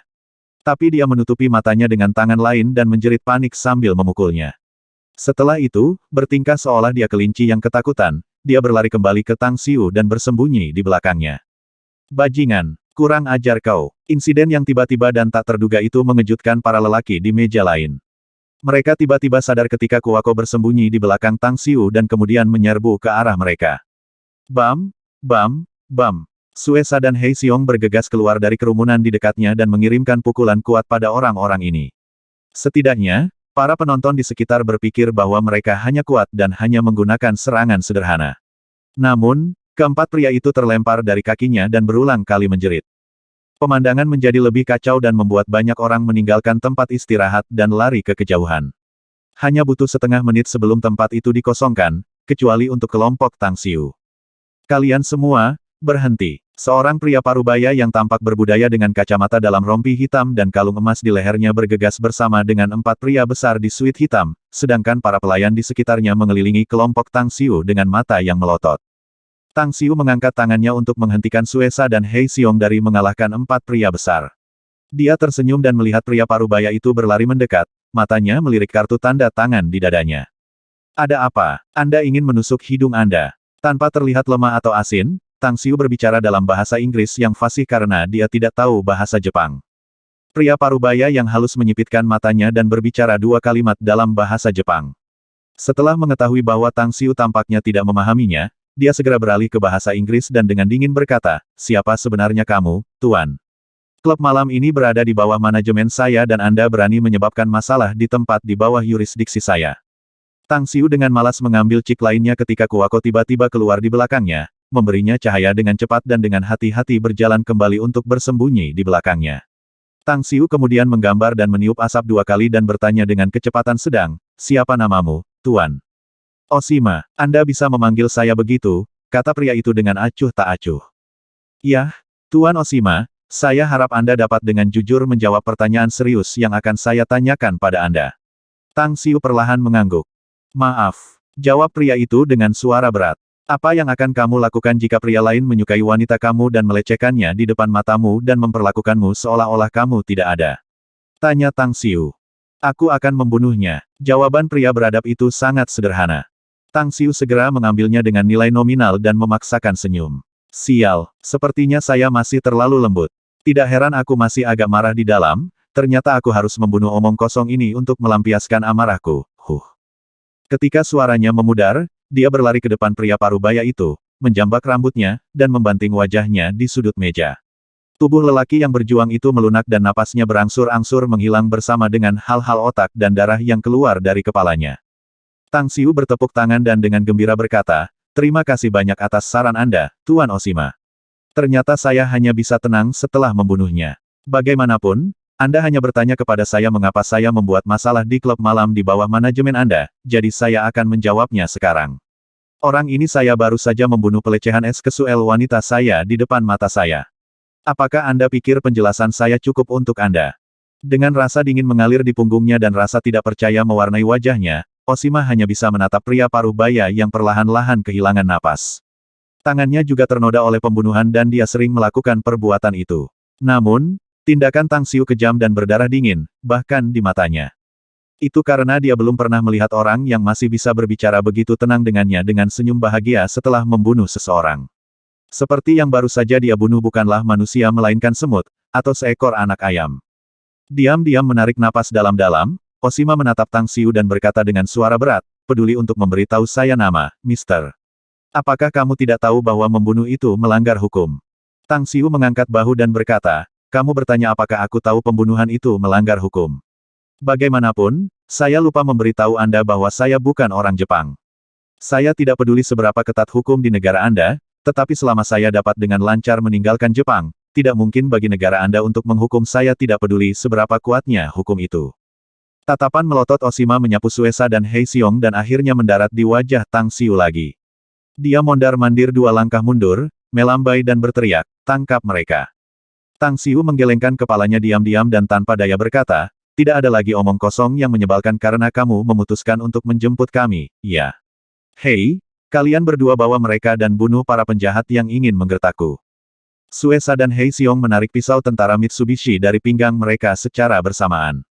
Menatap belati pada empat pria kuat menyerbu dan semua pelayan, mereka dengan cepat bergerak dan menebas belati mereka, menyebabkan darah berceceran di mana-mana. Terlepas dari empat orang besar berjas hitam itu, total 16 petugas semuanya terluka parah oleh duo hanya dalam setengah menit, menyebabkan mereka kehilangan kemampuan mereka untuk bertarung dan merosot di lantai. Tang Xiu menyaksikan ketidakpercayaan di wajah Oshima dengan wajah berseri-seri. Dia memberinya jari tengah dan berkata, "Bukankah anak buahmu agak mengecewakan? Kedua pria saya ini pernah menjadi juara pertempuran bawah tanah kelas dunia sebelumnya. Anda bisa mengeluarkan puluhan udang dan guk-guk yang lemah itu dan mereka masih belum cukup untuk menggunakannya. Ketahui tempat Anda, dan keluar setelah bercinta denganku, kalau tidak kamu bisa berharap jiwamu diambil." Mata kabur dengan kabut, Oshima dengan cepat meraih interkom di pinggangnya, menekan tombol dan berteriak keras, "Seseorang menyebabkan masalah di situs saya dan puluhan saudara kita semua telah dipukuli. Cepat dan kirim dukungan." Salin itu. Sebuah jawaban singkat terdengar dari walkie-talkie. Alis Tang Xiu terangkat. Dia meraih tangan Kuako dan berbalik untuk duduk di sofa, mengangkat satu kaki di atas yang lain. Dengan cik dijepit di sudut mulutnya, dia dengan santai menarik Kuako ke lengannya dan menepuk pundaknya. Kemudian, dia memandang Oshima dan berkata dengan jijik, "Kamu baru saja memanggil seseorang, kan? Hehe, tidak mungkin pengecut seperti kamu bisa memanggil orang yang lebih kuat. Tapi sekali lagi, saya tidak bisa hanya membalikkan perahu di selokan karena ini adalah wilayah Anda, bukan? Bawa saja, panggil siapa saja yang Anda suka dan mari kita mainkan beberapa permainan dan lihat siapa yang dapat memanggil lebih banyak orang dan yang kepalan tangannya lebih sulit. Furi berkilauan di mata Oshima, tapi dia dengan cepat menekannya dengan paksa. Setelah merenung sejenak, ia mengeluarkan ponsel dari sakunya dan memutar nomor dengan cepat. Setelah teleponnya terhubung, ia dengan hormat berkata, "Bos, beberapa ahli baru saja membuat keributan di situs kami. Juga, orang ini baru saja memerintahkan anak buahnya untuk menyusul, jadi aku khawatir kita akan memiliki lebih banyak orang yang datang. Kau tidak bisa menghadapinya sendiri." Bos ini jelas agak marah mengingat nadanya yang buruk. Ekspresi gelisah dan cemas melintas di wajah Oshima ketika dia berkata dengan suara rendah, "Puluhan bruder yang mengawasi situs dan 4 yang selalu bersama saya dikalahkan oleh mereka. Orang itu sendiri mengatakan bahwa 2 ahli di sekitarnya pernah menjadi juara pertempuran bawah tanah kelas dunia. Tetap bertahan." Pria itu menutup telepon. Beberapa menit kemudian, semua tamu di klub malam pergi, sementara puluhan pria bertato yang tampak agresif membanjiri parang atau tongkat di tangan mereka. Pria botak, yang tampaknya menjadi pemimpin mereka, memandangi kelompok 4 Tang Xiu dengan jijik dan berbicara kepada Oshima, "Aku sudah memberitahumu bahwa anak buahmu adalah sampah, bukan? Bawa mereka ke kamp pelatihan nanti dan aku akan mengebor mereka dengan baik untukmu. Kamu pasti bisa memilikinya untuk latihan setelah kegagalan ini hari ini, Ozawa," kata Oshima dengan senyum masam. "Tapi akankah kita berurusan dengan mereka sekarang? Kita akan memiliki masalah yang tak terduga jika sekelompok orang yang baru saja dipanggil ini tiba di sini, bukan?" Pria botak bernama Ozawa membelai kepalanya yang botak dan tampak sedikit terkejut.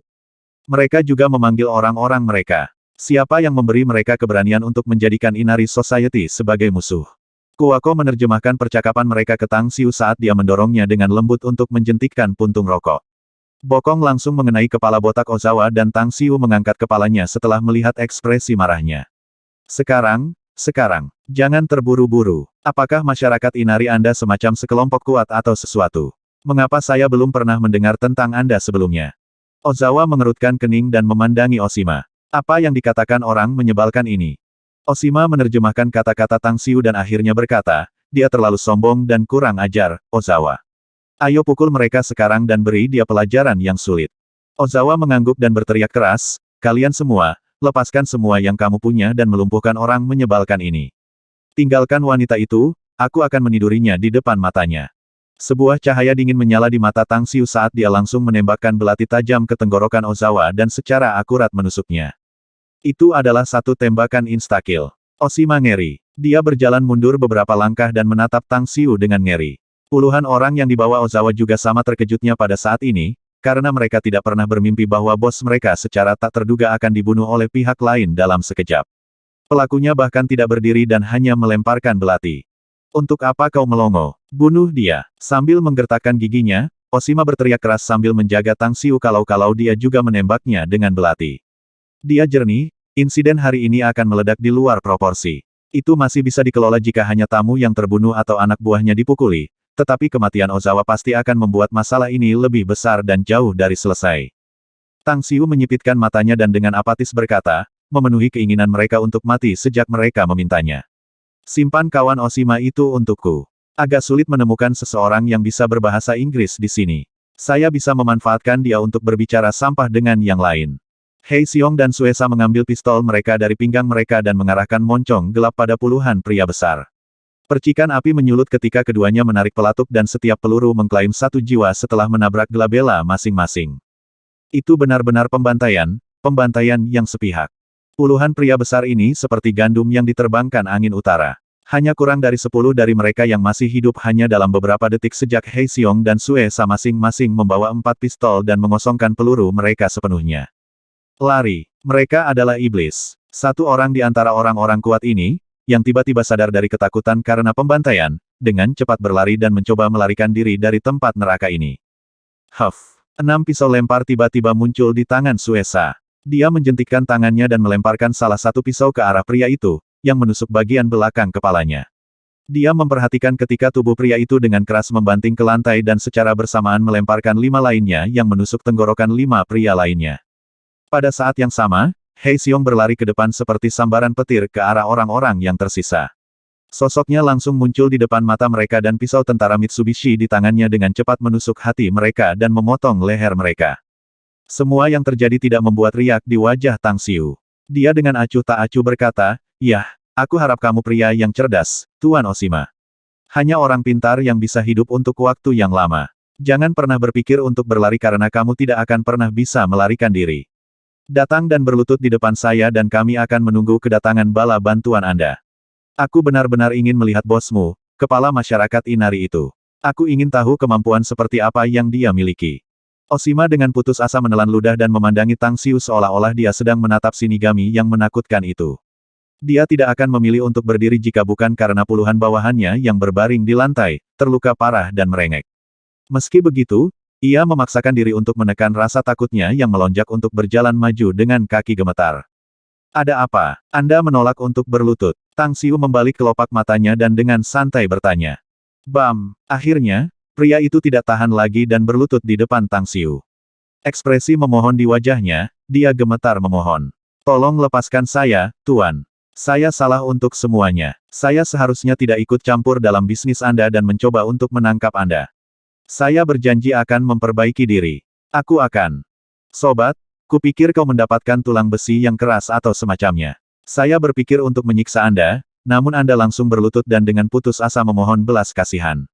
Itu tidak terduga." Tang Xiu menggelengkan kepalanya. "Ini sangat membosankan. Sangat membosankan, Anda mengerti. Apakah Anda tahu bagaimana saya ingin melihat Anda merasakan perasaan ingin mati tetapi tidak bisa memilikinya? Aku hanya seorang pengecut dan tidak memiliki tubuh. Saya hanya ingin hidup dengan baik. Tetapi Anda adalah orang penting dan Anda tidak perlu khawatir tentang orang seperti saya. Hanya tolong lepaskan saja aku." Oshima dengan putus asa mengetuk dahinya sampai berdarah saat kau tahu. "Biarkan kamu pergi, ya. Bermimpilah." Tang Xiu dengan jijik berkata, "Aku tidak akan membiarkanmu pergi sebelum bosmu datang ke sini. Maafkan dia bahwa dia gugup ketika dia datang nanti dan mungkin aku bisa mengampuni kamu. Aku akan mengumpat padanya. Tolong percayalah, saya akan." Rasa takut di hati Oshima mereda setelah mendengar Tang Xiu menyebut-nyebut bosnya. Tetapi dia masih berusaha keras untuk bertindak menakutkan dan memohon belas kasihan. 10 menit kemudian, seorang pria parubaya yang mengenakan pakaian olahraga kasual berwarna hitam dan memegang tongkat golf berjalan melewati pintu bersama 6 pria yang kuat. Murid-muridnya tiba-tiba menyusut setelah melihat pemandangan di ruang dansa. Percaya dan tidak percaya ada di wajahnya. Jadi banyak orang mati. Pria parubaya itu memandang Tang Xiu dan dengan mudah mengidentifikasinya sebagai pemimpin. Dia tidak pernah pemalu, dan tanpa tanda-tanda kemarahan, dia datang ke depan Tang Xiu dengan sikap yang sangat tenang. Dia dengan santai melemparkan klub golf ke samping dan menggerakkan bawahannya untuk menarik kursi ketika dia duduk di seberang Tang Xiu, berbicara dengan acuh tak acuh, "Seluruh ibu kota sekarang cukup kacau, tetapi saya tidak pernah berpikir bahwa seseorang tidak takut mati dan lari di sini menyebabkan masalah. Tapi baiklah, izinkan saya memperkenalkan diri. Namanya adalah Tambang Takeno. Saya adalah kepala masyarakat Inari dan klub malam ini adalah salah satu bisnis saya." "Siapa kamu sebenarnya, Pak? Dan mengapa Anda datang ke sini untuk menyebabkan adegan ini? Jadi kamu bilang aku melakukan semua ini tanpa alasan sama sekali. Bukankah Anda pria yang masuk akal?" tanya Tang Xiu.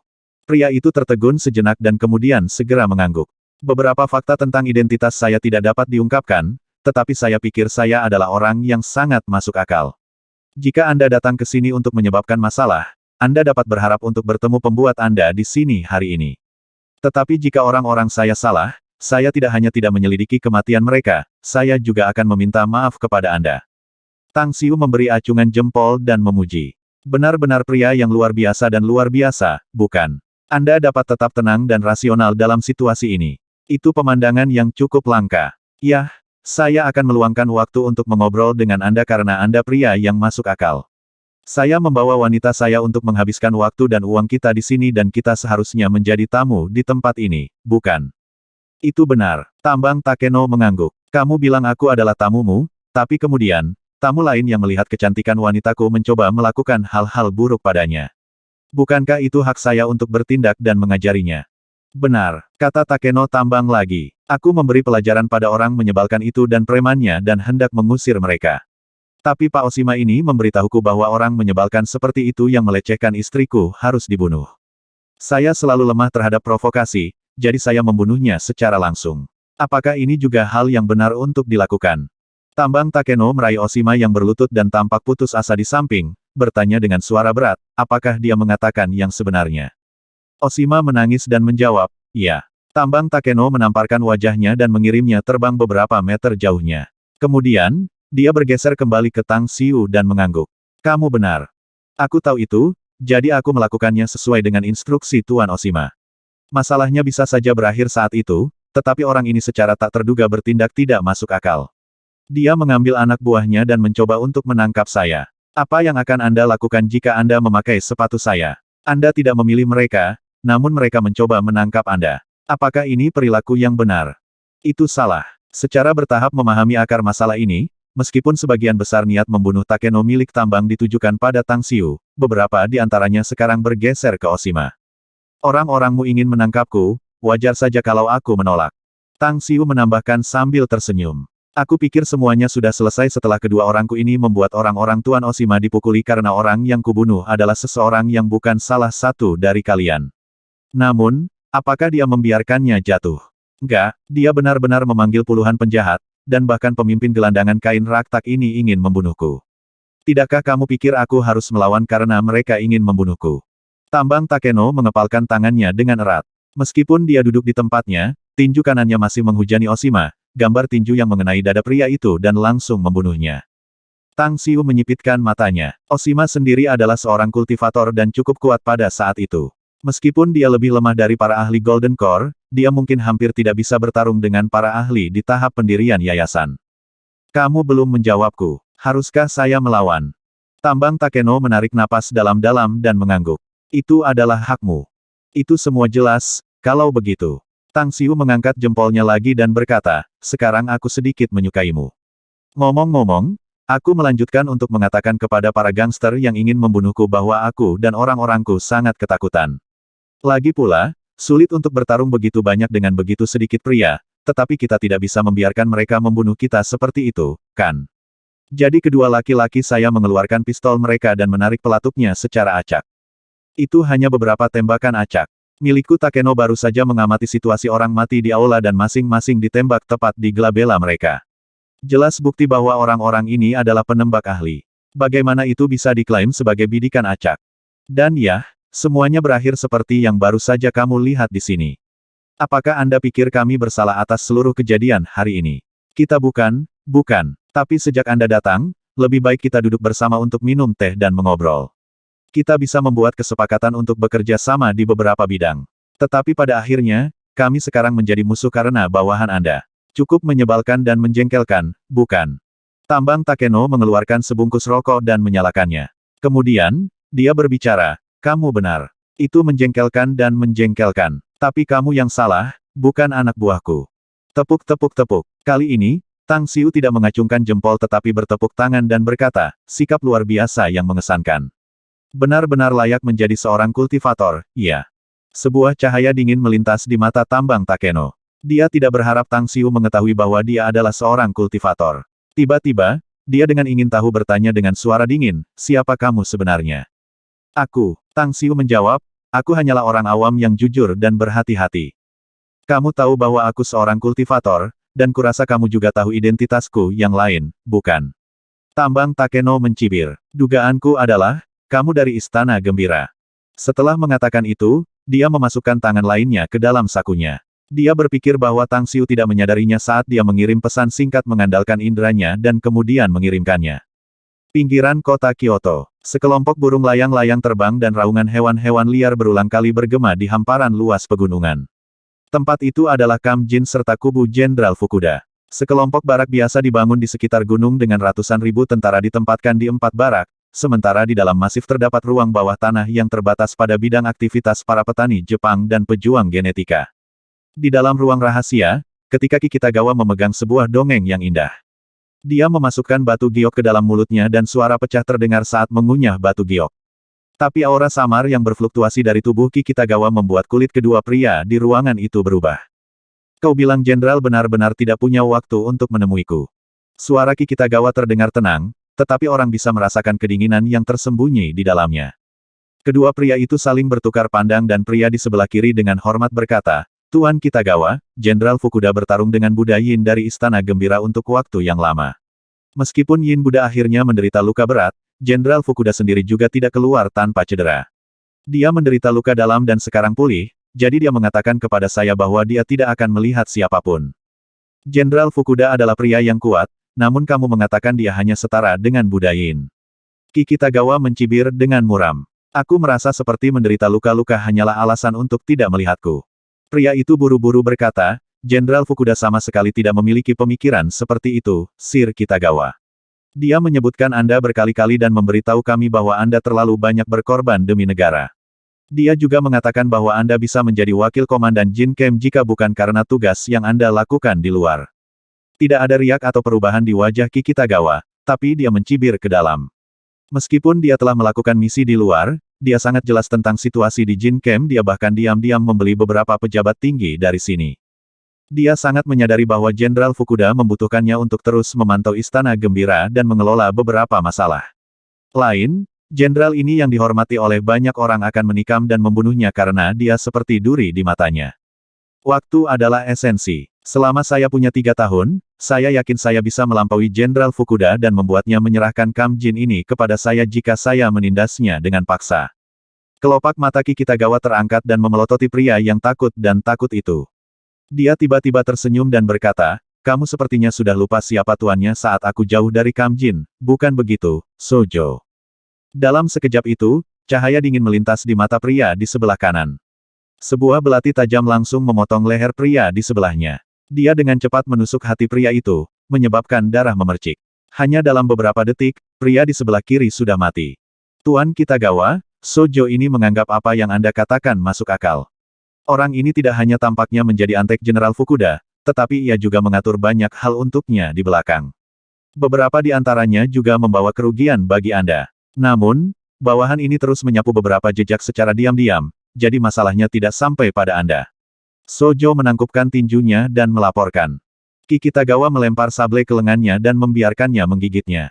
Dia kemudian perlahan berjalan ke kursi dan duduk, perlahan berbicara, guk-guk tua itu Fukuda selalu terlalu curiga. Aku khawatir orang menyebalkan ini sudah memberitahu Fukuda tentang beberapa masalah yang telah aku tangani. Tapi Fukuda tampaknya enggan atau tidak berani melakukan apapun padaku. Dia harus terus memperlakukanku dengan ramah selama Istana Gembira ada. Tapi Istana Joyos akan dibantai oleh kita cepat atau lambat, Sir Kitagawa. Perdebatan Sojo. Sangat mungkin dia akan bergerak melawanmu pada saat itu, jadi kita harus bersiap sebelumnya. Aku sangat menyadarinya. Tetapi sekarang belum waktunya. Kitagawa mengangguk dan berkata, juga, Istana Gembira memiliki fondasi yang dalam, yang semuanya tidak saya jelaskan. Anda dapat mengatakan Jenderal Fukuda hanya melamun seperti orang tolol jika dia ingin sepenuhnya memusnahkan Istana Gembira. Dia bahkan tidak bisa mencapai apapun dalam dekade terakhir. Cincin, nada dering samar ponsel terdengar 2 kali, tetapi pendengaran tajam Kitagawa jelas bisa mendengar 2 nada notifikasi. Beberapa saat kemudian, cahaya dingin muncul di matanya setelah membaca teks di ponselnya. Sosoknya lenyap seketika dan, beberapa menit kemudian, sebuah mobil off-road melaju keluar dari kam dan menghilang di jalan gunung. Jalan itu sendiri sempit, nyaris tidak cukup untuk 2 mobil. WHOOSH. Tepat ketika mobil off-road menghilang di ujung jalan gunung di kejauhan, sesosok hantu muncul di luar gerbang kam. Jenderal Fukuda yang sedikit berambut abu-abu berdiri lurus di sana dengan cahaya dingin muncul di matanya yang secara misterius menyihir. Seorang pria berambut merah dalam mantel hitam dan mengenakan topeng perunggu muncul di sebelah Jenderal Fukuda. Topeng itu terlihat berkarat, namun itu menambahkan getaran misterius pada pria berambut merah. Apakah kamu tahu apa yang membuatnya pergi kali ini? Kata Jenderal Fukuda ringan. Jika tebakanku tepat sasaran, itu pasti berhubungan dengan Istana Gembira, jawab pria berambut merah. Agen rahasia kami melaporkan bahwa ia ingin menangkap Saintos Joyos Palace. Bahkan sebelum kembali ke kam, ia mengirim beberapa anak buahnya untuk pergi keluar mencari berita dan jejak Gongwan Air. Jenderal Fukuda mengerutkan alisnya dan berkata, apa yang istimewa dari Saintes Istana Gembira ini yang membuatnya begitu terpesona olehnya? Keledai tua botak yang membangun Istana Gembira itu telah memanjakan dirinya dengan wanita setiap hari. Tapi kenapa dia tidak menyentuhnya sampai sekarang? Lelaki berambut merah itu perlahan menjawab, berdasarkan laporan Kitagawa, Tuan Istana Joyos memperlakukannya seperti putrinya. Tetapi saya merasa bahwa itu bukan alasan yang dapat dipercaya karena beku itu telah memiliki anak perempuan, dua di antaranya sangat menarik dan terlahir sebagai bela. Diduga, Master Istana ini juga memiliki beberapa urusan dengan dua putrinya sendiri. Rasa jijik melintas di mata Jenderal Fukuda ketika dia berkata dengan dingin, dia bahkan melahap putrinya sendiri. Dia bahkan lebih buruk dari binatang buas. Seluruh Jepang menjadi bau dan kotor karena dia, terutama hal-hal yang berkaitan dengan pria dan wanita yang menjadi sangat berantakan sekarang. Tapi saya yakin suasana di Jepang pasti akan berubah ketika orang menyebalkan tua botak itu telah dihapus. Itu mungkin bukan tugas yang mudah untuk diselesaikan, Jenderal. Pria berambut merah itu tersenyum masam. Situasi saat ini di negara ini masih dalam status quo. Anda dapat mengubah dan mengubah apapun jika Anda mau. Jenderal Fukuda mencibir. Orang-orang akan berubah ketika lingkungan menentukannya. Mereka harus. Jika itu masih tidak berguna, Anda dapat memilih untuk menggunakan cara berdarah untuk menekan mereka, dan saya yakin keluarga kekaisaran akan setuju dengan metode saya juga. Pria berambut merah itu tidak menjawab, tetapi dia berpikir dalam hati bahwa Jenderal Fukuda bermimpi dalam fantasi terliarnya. Kondisi negara dan kebiasaan rakyatnya adalah elemen yang tumbuh seiring dengan pertumbuhan jiwa yang tak terhitung jumlahnya. Menggunakan penekanan berdarah untuk memaksa transformasi dalam masyarakat hanya akan seperti menyembuhkan gejala dan akan terbukti gagal menyentuh akar masalah. Jenderal Fukuda menarik napas dalam-dalam dan berkata, kirim pasukan pertama keluar. Jika Anda menemukan tanda bahwa Kitagawa mengkhianati Kamjin, segera laporkan kepada saya. Dimengerti. Pria berambut merah itu menjawab sesaat dan sosoknya dengan cepat pergi. Di klub malam yang remang-remang, Main Takeno diam-diam mengamati Tang Xiu dengan ekspresi tenang. Adalah kebijaksanaan konvensional bahwa kemenangan terus-menerus dimulai dari mengenal diri sendiri dan musuh-musuhmu. Tetapi dalam kasusnya, saat ini, ia benar-benar tidak tahu apa-apa tentang pemuda ini di hadapannya. Itulah alasan mengapa dia tidak berani bertindak gegabah meskipun percaya diri dengan kekuatannya sendiri. Karena itu, ia memutuskan untuk menunggu kedatangan bos besarnya sebelum membuat rencana selanjutnya. Dia tahu apa yang harus dia lakukan sekarang adalah untuk menghentikan pemuda ini dan membuatnya menunggu di sini sampai bos besarnya tiba. Tidak peduli seberapa sombong dan merajalela bocah ini, bersujud dan memohon belas kasihan di hadapan bosnya kemungkinan besar akan menjadi satu-satunya pilihan yang akan dimiliki bocah ini pada waktu itu.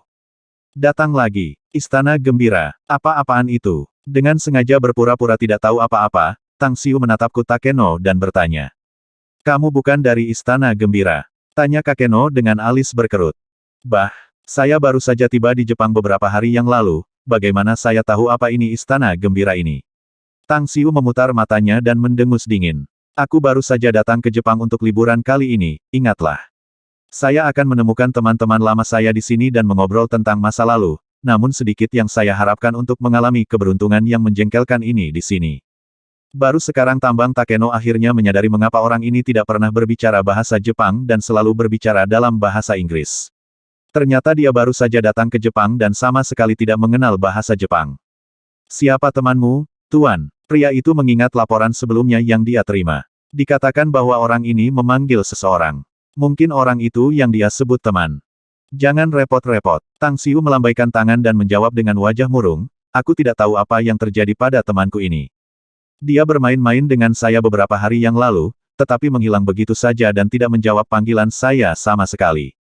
Tidak ada seorang pun di tempatnya, dan bahkan jejaknya pun tidak ada di setiap tempat yang ia sukai. Ah, ada dua orang awam yang bekerja untuknya di tempat lain miliknya. Tapi saya beritahu Anda, mereka adalah sekelompok psikopat.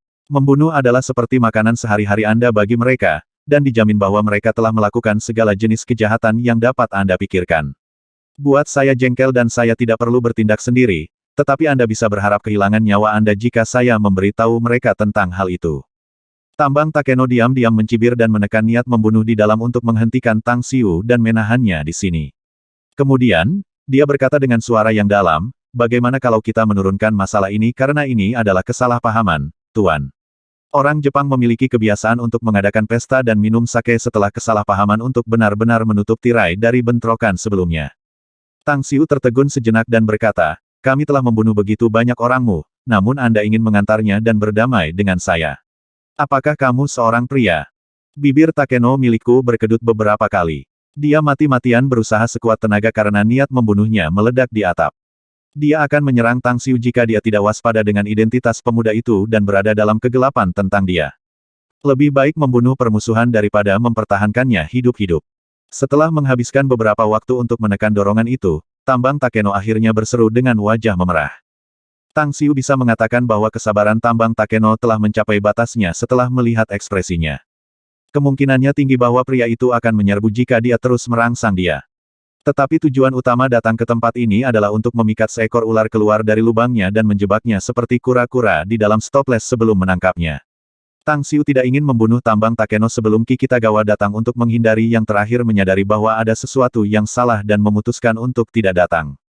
Membunuh permusuhan lebih baik daripada mempertahankannya hidup, ya. Apa kata bijak? Terima kasih banyak atas saran dan pelajarannya. Bagaimanapun, saya minta maaf karena menyebabkan keributan besar di sini. Orang-orang mengatakan keluhan dapat diselesaikan dengan anggur dan makan, jadi anggur ini akan berada di tab saya untuk tujuan itu. Melihat permintaan maaf, Tang Xiu menepuk dadanya dan berbicara. Tambang Takeno diam-diam lega setelah mendengar ini. Dia benar-benar takut orang menyebalkan ini akan memuntahkan sesuatu yang dia tidak tahan, karena takut kehilangan kesabaran dan membunuhnya. Kamu datang dari jauh, sebagai tuan rumah, wajar saja aku tidak bisa membiarkanmu menjadi tuan rumah pesta, tuan. Semua ada di tangan saya. Namun, tolong tunggu sebentar sampai orang-orangku membersihkan tubuh ini terlebih dahulu. Silahkan. Tang Xiu bersarang di sofa dengan kaki di atas yang lain. Setelah mengayunkan tangannya, dia melihat beberapa botol bir yang disegel tergeletak di lantai di samping sofa dan segera mengambil botol. Dia kemudian membuka tutupnya dan dengan santai meminumnya. Waktu berlalu, Kumaji Mogu yang jangkung dan berpenampilan garang bersama dengan puluhan orang yang tegar masuk ke klub malam dengan agresif. Setelah melihat Tambang Takeno mengarahkan anak buahnya untuk membersihkan mayat dan noda darah di lantai, dia langsung berteriak sekeras yang dia bisa dalam bahasa Inggris yang fasih, "Sapi kudus! Bajingan mana yang menggertak teman saya? Inari Society menyebalkan itu. Di mana sih kepala Inari yang jahat itu, Tambang Takeno? Ayah besar ini pasti akan mencincangmu hari ini." Tambang Takeno berbalik dan mengerutkan alisnya setelah melihat Kumaji Mogu dan puluhan pria dengan anting-anting, rambut panjang yang memutih, dan mengenakan pakaian aneh di belakang pria itu. Dia segera berteriak, "Untuk apa kau berlarian seperti guk-guk gila? Apakah Anda pikir tempat ini adalah tempat Anda dapat membuat masalah atau sesuatu? Heh, siapa kamu? Jangan bilang ke orang menyebalkan itu, Takeno, kalau tidak aku akan meledakkan bolamu dan memotong kepalamu." Setelah mengatakan itu, dia sepertinya telah melihat Tang Xiu dan berlari ke arahnya, bertanya dengan suara keras dengan prihatin, "Itu semua salahku, sobat. Memikirkan seseorang yang salah dengan Anda di negara saya itu tidak terduga. Aku sangat menyesal. Tolong jangan marah. Aku akan membuat siapapun menggertak Anda membayar harganya. Mereka bisa melapor ke Shinigami untuk semua yang aku pedulikan." Senyum muncul di wajah Tang Xiu sambil melihat bawahan Kuwako ini. Dia melambaikan tangan dan mengangkat bahu dan tersenyum menjawab, "Ya, semuanya sudah ditangani, Kumaji. Kami baru saja membunuh mereka yang menindas kami. Cukup dinginkan dan tahan, iya. Tambang Takeno itu mungkin hal yang buruk, tapi setidaknya dia tidak menggertakku. Hahaha, well, sepertinya aku tidak sengaja menyembunyikannya darimu. Hanya saja batuk, mereka yang terbunuh agak menyedihkan, jadi bantu mereka, Kumaji. Mereka membersihkan tubuh sehingga kita bisa makan dan minum di sini." Kumaji mengangguk dengan berat, lalu melambaikan parang di tangannya dan berkata dengan keras, "Kamu bisa merasa tenang karena kamu tidak menggertak teman saya. Demi Tuhan, melihat teman saya diintimidasi adalah sesuatu yang sangat tak tertahankan bagi Kumaji ini, terutama ketika teman saya ini berasal dari luar negeri. Saudara, Anda mendengar teman saya, kan? Baiklah, mari kita bantu mereka berurusan dengan mayat. Lepaskan senjata rahasia kami." Beberapa pria muda mengeluarkan beberapa botol porselen dari saku mereka dan membuka tutupnya ketika bau yang menyengat segera menguar ke segala arah. Kumaji juga mengeluarkan botol porselen dan dengan cepat berjalan menuju mayat. Kemudian, dia menuangkan beberapa tetes cairan ke atasnya. Bes, tubuh itu mulai meleleh dan berubah menjadi cairan tajam hanya dalam beberapa detik. Astaga, benda iblis apa itu? Kamu bisa melelehkan mayat begitu saja. Saya pikir saya pernah mendengar tentang hal-hal seperti ini, seperti di TV. Luar biasa. Orang-orang di bawah Tambang Takeno tercengang dan terkejut ketika menyaksikan bagaimana mayat berubah menjadi cairan yang bau dan tidak bisa tidak berseru dengan kaget. Bahkan Tambang Takeno sendiri terkejut dengan hal-hal yang Kumaji keluarkan. Itu adalah sesuatu yang sudah lama dia dengar tapi belum pernah dilihatnya sampai sekarang. Segera setelah itu, puluhan mayat telah dibersihkan. Bahkan lantai sekarang bersih dari noda darah. Mereka yang terluka parah telah diambil, sementara puluhan anak buah Tambang Takeno kemudian datang untuk melayani sementara sebagai pelayan. Aku lapar, sayang. Duduk di sofa, Kuwako dengan sengaja bertindak intim pada Tang Xiu dan kemudian mendorongnya ke sekelilingnya. Suaranya sangat manis dan semua orang yang berjarak 10 meter dari mereka dapat mendengarnya dengan jelas meskipun suaranya tidak keras. Tang Xiu menepuk pundaknya dan tersenyum ringan. Aku akan memberitahu mereka untuk menyiapkan makanan karena kau kelaparan, sayang. Aku akan membunuh mereka jika rasanya tidak cocok denganmu. Siapa yang ingin kau bunuh? Iya. Suara yang sangat dingin datang dari koridor pintu masuk ke ruang dansa. Kemudian, Ki Kitagawa berjalan ke ruang dansa dengan tangan di belakang punggung diikuti oleh 4 pria. Mata dinginnya menyapu semua orang di dalam dan akhirnya mendarat di Tang Xiu. Kamu terlihat agak familiar tapi aku yakin aku belum pernah melihatmu. Kitagawa menghabiskan beberapa waktu untuk mengamati Tang Xiu dan akhirnya yakin bahwa orang ini bukan pemuda itu. Dia kemudian datang ke depan Tang Xiu dan dengan acuh tak acuh berkata, ini wilayah saya dan milik saya adalah orang yang mengelola untuk saya. Namun, kamu membunuh banyak anak buahnya dan bahkan secara provokatif berteriak bahwa kamu akan membunuh milikku, ya. Apakah Anda pikir saya hanya orang yang tidak ada di sini? Tang Xiu memutar matanya ke arahnya dan dengan jijik berkata, seorang putus asa. Dari siapa dan dari mana asalmu, sobat? Apakah ada hubungannya dengan saya bahwa tambang Takeno mengelola bisnis Anda dan yang lainnya? Dia bahkan tidak berani kentut di hadapanku, jadi seberapa jauh kau bisa lebih baik darinya, Katakan satu hal padamu, sobat. Merayap dan enyahlah jika Anda tahu tempat Anda. Lain, jangan salahkan saya karena tanpa ampun dan membuat Anda di perbatasan hidup dan mati nanti. Anak nakal yang tidak terkendali. Ki Kitagawa mengangkat jempolnya dan mencibir. Aku harap kamu mendapatkan apa yang diperlukan untuk bertindak sombong ini. Tang Xiu mendorong Kuwako dan bangkit, berkata, apa yang kamu inginkan? Kamu ingin bertarung, mengandalkan kenyataan Anda berada di wilayah Anda sehingga Anda ingin menggertak orang asing seperti saya. Orang asing. Ki Kitagawa tidak tahu identitas asli Tang Xiu, tetapi hanya kata orang asing sudah cukup untuk membuat semua kewaspadaannya lenyap. Dia langsung bergerak dalam sekejap dan menamparkan dada Tang Xiu. Setiap orang biasa akan langsung mati karena tamparannya. Sayangnya, terlepas dari kepercayaannya pada serangan telapak tangannya, sosok Tang Xiu bergerak langsung dan menghindarinya dengan mudah. Apa? Ketidakpercayaan meliputi wajah Ki Kitagawa. Dia tidak merasakan aura ahli dari Tang Xiu sama sekali. Pria muda itu hanya terlihat seperti Nouvelle Riche generasi kedua, dan hanya 2 pria kokoh di sekitarnya serta beberapa orang lain yang baru saja memasuki jalur kultivasi, meskipun itu hanya sedikit lebih baik daripada tidak ada apapun di matanya.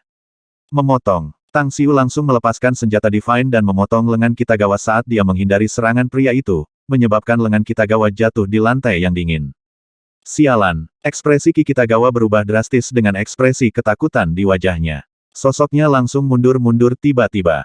Terlepas dari seberapa rendah atau tingginya IQ-nya, dia menyadari bahwa dia sangat mungkin telah jatuh ke dalam jebakan yang telah disiapkan dengan cermat untuknya.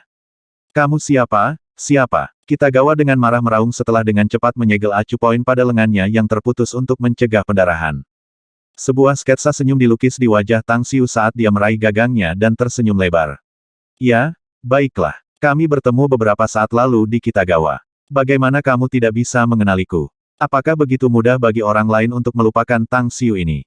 Tang Xiu, Ki Kitagawa bergidik dan langsung meraung. Betapa pengecutnya kalian, para kultivator Tiongkok. Anda ingin menemukan masalah dengan saya. Tang Xiu tersenyum lebar dan berkata, mengapa repot-repot menargetkan dan membuat masalah untuk Anda? Jangan bilang kamu belum menyadarinya. Ketika suaranya memudar, sosok-sosok yang berkedip bergerak secepat kilat di sekitarnya dan menutup pintu keluar seluruh ruang dansa. Aura yang dipancarkan oleh orang-orang ini cukup kuat, membuat Ki Kitagawa waspada dan waspada meskipun dia sudah tahu bahwa Tang Xiu membawa beberapa ahli bersamanya. Kalian semua, bibir menggigil, Kitagawa mencoba berbicara tetapi kata-kata itu tersangkut di tenggorokannya. Amitabha, Blackface Buddha melangkah maju beberapa langkah dan perlahan-lahan berbicara, aku tidak peduli apakah kamu dari Istana Gembira atau Kamjin, tetapi kamu pasti telah melakukan beberapa perbuatan jahat dan jahat. Anda harus langsung pergi ke neraka untuk mengaku dosa-dosa Anda dan menanggung hukuman. Biksu, jejak kebingungan terlihat di wajah Ki Kitagawa. Tidak pernah sekalipun terlintas dalam benaknya bahwa para biarawan akan menjadi di antara para kultivator Cina ini. Mungkinkah? Apakah kalian dari Sekte Buddhis Cina? Pada saat ini, Ki Kitagawa merasa seperti telah jatuh ke dalam lubang gletser dan benar-benar ketakutan. Dia pernah menjadi anggota Istana Gembira dan secara alami tahu konfliknya dengan Sekte Buddha di Cina. Aturan pertama yang diputuskan oleh Master Istana Gembira adalah untuk secara langsung melarikan diri atau bertarung sampai mati jika mereka bertemu dengan Sekte Buddha. Melalui aturan ini ia belajar seberapa dalam permusuhan antara kedua belah pihak.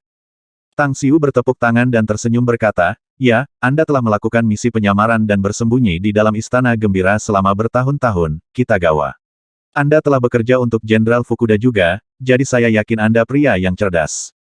Singkirkan semua pikiran untuk melawan dan serahkan diri Anda. Anda tidak akan dapat melarikan diri karena kami telah menyiapkan jaring yang tidak terhindarkan untuk Anda." Keputusasaan yang intens memenuhi seluruh keberadaan Kitagawa saat dia melihat barisan musuh saat ini. Dia diam-diam mengirim beberapa mata-mata untuk menyelidiki sekte Buddhis di Cina. Meskipun informasi yang dikumpulkan sangat sedikit, sangat jelas bahwa sekte Buddhis China benar-benar memiliki warisan dan fondasi yang dalam dengan banyak ahli di pucuk pimpinan. Dan sekarang, bahkan para biksu terkemuka dari sekte Buddhis China ini datang ke Jepang. Kemungkinan bahwa mereka tidak hanya akan membawa nasib buruk, mereka juga akan menimbulkan masalah besar bagi Istana Gembira. Ditambah dengan faksi kultivator lain dari Tiongkok yang datang ke Jepang, bukankah itu berarti bahwa Jepang kemungkinan akan terbalik oleh para Taois dan Buddha ini? Kitagawa menarik napas dalam-dalam. Dia mengalihkan visinya ke Tang Xiu dan bertanya, "Apakah kamu yang bisa memanggil tembakan di sini?" "Itu benar." Tang Xiu mengangguk. "Aku pembuat keputusan di sini. Aku tidak tahu bagaimana kamu bisa mengubah penampilanmu, tapi aku masih bisa memastikan bahwa kamu Tang Xiu," kata Kitagawa. "Aku tidak pernah memiliki permusuhan yang mendalam dengan kamu maupun para biksu terkemuka dari Sekte Buddhis Tiongkok ini karena aku tidak pernah menjadi anggota sejati dari Istana Gembira. Karenanya, saya kira satu-satunya kemungkinan adalah Anda menginginkan informasi dari saya. Apakah saya benar?" "Yah, sepertinya dugaanku tepat. Anda yang memang cukup cerdas," kata Tang Xiu tersenyum. "Kalau begitu, kita bisa mengobrol dengan baik karena apa yang aku katakan benar." Kitagawa melanjutkan dengan suara yang dalam, "Aku akan memberitahumu semua yang aku tahu selama kamu mempertahankan hidupku. Kamu tahu, secara alami kamu akan menceritakan segalanya tentang Joyous Palace karena kamu adalah pengkhianat bagi mereka." Tang Xiu bersambil tersenyum. "Sayang sekali bagimu status bawahanku ketika dia berada di Istana Joyous jauh lebih tinggi daripada milikmu, jadi aku tidak perlu apapun yang berkaitan dengan situasi Istana Joyous." Ekspresi Kitagawa sedikit berubah dan dia menjawab dengan corak jelek, "Kamu ingin tahu tentang Jenderal Fukuda dan Kam Jin, kalau begitu." "Itu benar," jawab Tang Xiu. Kitagawa mengambil napas dalam-dalam dan bertanya dengan serius, "Kalau begitu jawab aku. Aku akan memberitahumu semua yang aku tahu tentang Jenderal Fukuda dan Jin Kem selama kau menjawabnya." "Tanyakan." Tang Xiu mengangguk. Dengan mata yang berkedip, Kitagawa bertanya dengan suara yang dalam, "Kamu mengatakan status bawahanmu di Istana Gembira jauh lebih tinggi daripada milikku. Saya dapat mempercayai yang ini karena ada banyak posisi yang lebih tinggi daripada saya seperti para nyonya itu, dan beberapa ahli misterius yang tidak pernah saya kenal. Namun, saya ingin tahu identitas orang ini terlebih dahulu. Ini aku." Sosok Aquamarin muncul dan muncul di aula mengambang di udara. Dengan sedikit tersenyum dan memegang rosario di tangannya, Yuji datang ke Tang Xiu. Dia sedikit bersandar dan mengangkat kepalanya untuk melapor. "Aku sudah mengirim beberapa orang untuk menyelidiki sepenuhnya jaringan tersembunyi dari Joyous Palace. Anda hanya perlu memerintahkan dan saya dapat membawa orang-orang untuk menghancurkan situs-situs tersembunyi ini dan kemudian mengalihkan kesalahan ke Kam Jin." Pada saat ini, sosok lain melayang masuk dari koridor. Itu adalah Saintos Joyous Palace yang terselubung.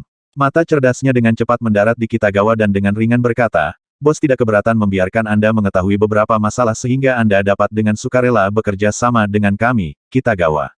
Kami mempersiapkan dan melakukan yang terbaik untuk membawa Anda ke tempat ini dan mengatur pengepungan di muka. Bahkan seekor lalat pun tidak dapat melarikan diri dari tempat ini, jadi kamu sebaiknya mengatakan semua yang kamu tahu." Tang Xiu menyaksikan Kitagawa, yang ekspresinya sekarang berubah secara dramatis. Dia tersenyum padanya dan berkata, "Kamu ingin tahu lebih banyak, Kitagawa. Jika Anda melakukannya, saya dapat memuaskan keingintahuan Anda. Tetapi waspadalah karena semakin Anda tahu, semakin dekat kematian Anda, jadi Anda sebaiknya memikirkannya dengan jelas." Kitagawa terdiam beberapa saat sebelum mengangguk dalam diam. Kemudian, dia berbicara, "Saya ingin mengajukan permintaan lain. Jangan melangkah terlalu jauh, Kitagawa, selaku wako dingin." Pria itu menatap Tang Xiu dengan ekspresi yang sangat serius. "Bicaralah," kata Tang Xiu acuh tak acuh. "Semua orang yang kubawa ke sini harus mati," kata Kitagawa. "Kamu akan memilikinya, tetapi itu tidak akan dilakukan sekarang. Tang Xiu mengangguk. Kitagawa mengambil napas dalam-dalam dan berkata, kalau begitu tanyakan apapun yang ingin Anda ketahui. Saya perlu detail tentang Jenderal Fukuda serta Kam Jin, kata Tang Xiu. Ceritakan semua yang kamu ketahui tentang mereka. Ingatlah bahwa semakin Anda memberitahu kami, semakin besar peluang Anda untuk hidup. Seluruh malam dihabiskan dengan Kitagawa menceritakan semua yang dia tahu. Meskipun tidak diketahui apakah dia mengatakan segalanya atau tidak, informasi yang dia berikan sudah cukup untuk Tang Xiu. Pagi-pagi sekali, langit pagi dipenuhi dengan hujan ringan dan dunia yang remang-remang tampaknya tidak mau bangun. Beberapa awan gelap melayang dari waktu ke waktu seolah-olah mengindikasikan bahwa hujan lebat akan segera mencucurkan air mata ke bumi. Ayo bergerak. Aura pembunuhan yang dipancarkan oleh Blackface Buddha sangat kuat meskipun dia adalah seorang biarawan. Tang Xiu meliriknya dan dengan ringan berkata, Blackface Buddha, Anda perlu mengendalikan dan mengendalikan niat membunuh Anda jika Anda ingin menjadi seorang biksu terkemuka yang mencapai pencerahan. Hanya dengan begitu Anda dapat menembus penghalang dari dunia Anda saat ini. Kampanye ini di Jepang kemungkinan akan membuat Anda menuai lebih banyak kehidupan, tetapi ini juga merupakan peluang bagus untuk mengubah keadaan mental dan suasana hati Anda. Saya harap Anda dapat menangkap kesempatan ini dan menerobos penghalang sebelumnya. Buddha Blackface menggelengkan kepalanya. Anda bukan dari sekte Buddhis saya, jadi Anda tidak tahu tentang situasi kultivator Buddha. Responsnya membuat Tang Xiu bersuara ringan dalam hati. Dia tidak repot-repot mengatakan lebih banyak karena beku ini menutup telinga terhadap nasihatnya. Kemudian, dia bertepuk tangan, mengumumkan semua orang, rencananya telah dirancang dan diselesaikan, jadi mari kita bertindak sekarang. Kami memiliki 8 target secara keseluruhan masing-masing 4 milik Joyous Palace dan Jin Camp. Segera mundur setelah Anda menyelesaikan misi dan berkumpul di titik yang ditentukan. Juga, segera kirim pemberitahuan ke tim terdekat jika Anda menghadapi situasi yang tidak terduga dan menunggu bala bantuan saat menarik diri. Serangan mendadak ini dimaksudkan untuk memusnahkan target. Meskipun itu dilakukan pada siang hari, itu juga saat serangan mendadak akan menjadi yang paling tidak diharapkan bagi mereka yang ditempatkan di berbagai benteng ini. Oleh karena itu, diharapkan serangan kilat ini untuk menghancurkan 8 pijakan dari kedua pihak akan sangat berhasil, sementara rencananya itu sendiri juga akan meninggalkan jejak-jejak orang-orang Kam Jin di situs Istana Joyous, dan sebaliknya untuk pihak lain, situs target. Saat tengah hari, sekelompok orang dari kedua pihak dengan anehnya datang ke pangkalan yang hancur dan dibantai. Kedua belah pihak saling menunjuk setelah melihat jejak yang sengaja ditinggalkan di sana. Pinggiran kota Kyoto. Di daerah lingkar luar Kam Jin, 2 tim patroli saling bersilangan, hanya menyisakan 4 pejuang genetika yang bertugas menjaga di persimpangan saat mereka dengan dingin mengamati sekeliling. Mengapa saya terus merasa gelisah dan takut? 1183. Sepertinya sesuatu yang buruk akan segera terjadi. Seorang pejuang genetika tiba-tiba mengerutkan kening dan berbicara kepada temannya di samping. Potong omong kosong yang tidak masuk akal, 1184. Apakah kamu pikir kamu seorang wanita dan mendapatkan indera keenam atau sesuatu? Temannya memutar matanya ke arahnya dan dengan sinis mendengus. 1184 tidak berbicara lagi, tetapi matanya yang waspada terus mengamati sekeliling sehingga dia bisa segera menemukan tanda sedikit pun gangguan di sekitarnya. Tidak ada yang tahu bahwa ini bukan pertama kalinya dia memiliki perasaan tertentu. Dia memiliki sensasi yang sama beberapa tahun yang lalu dan selamat dari krisis itu karena intuisinya.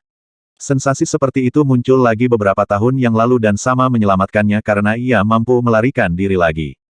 Kali ini yang ketiga, tiba-tiba, dia melihat kilatan cahaya yang menyilaukan di hutan yang dalam di kejauhan. Dia akan merindukannya jika dia tidak meningkatkan kewaspadaannya saat ini dan sangat sensitif terhadap gerakan di sekitarnya. Pada saat itu, dia tiba-tiba melemparkan dirinya ke samping. Dia bisa merasakan sedikit gatal di punggungnya saat punggungnya jatuh ke sepotong bluestone. Namun ketiga temannya yang tidak sadar lehernya tersapu oleh sinar pedang yang muncul entah dari mana dan dipenggal sepenuhnya. Sosok Tang An berkedip dan menghilang hanya dalam 2 detik setelahnya. Dia sekarang mengenakan pakaian yang biasanya dikenakan oleh Mistresses of Joyous Palace. Dia tidak mengejar 1184 tetapi meliriknya dengan pandangan dingin, tapi itu cukup untuk mengirim rasa dingin ke 1184, menyebabkan pria itu merasa seperti baru saja jatuh ke dalam lubang es.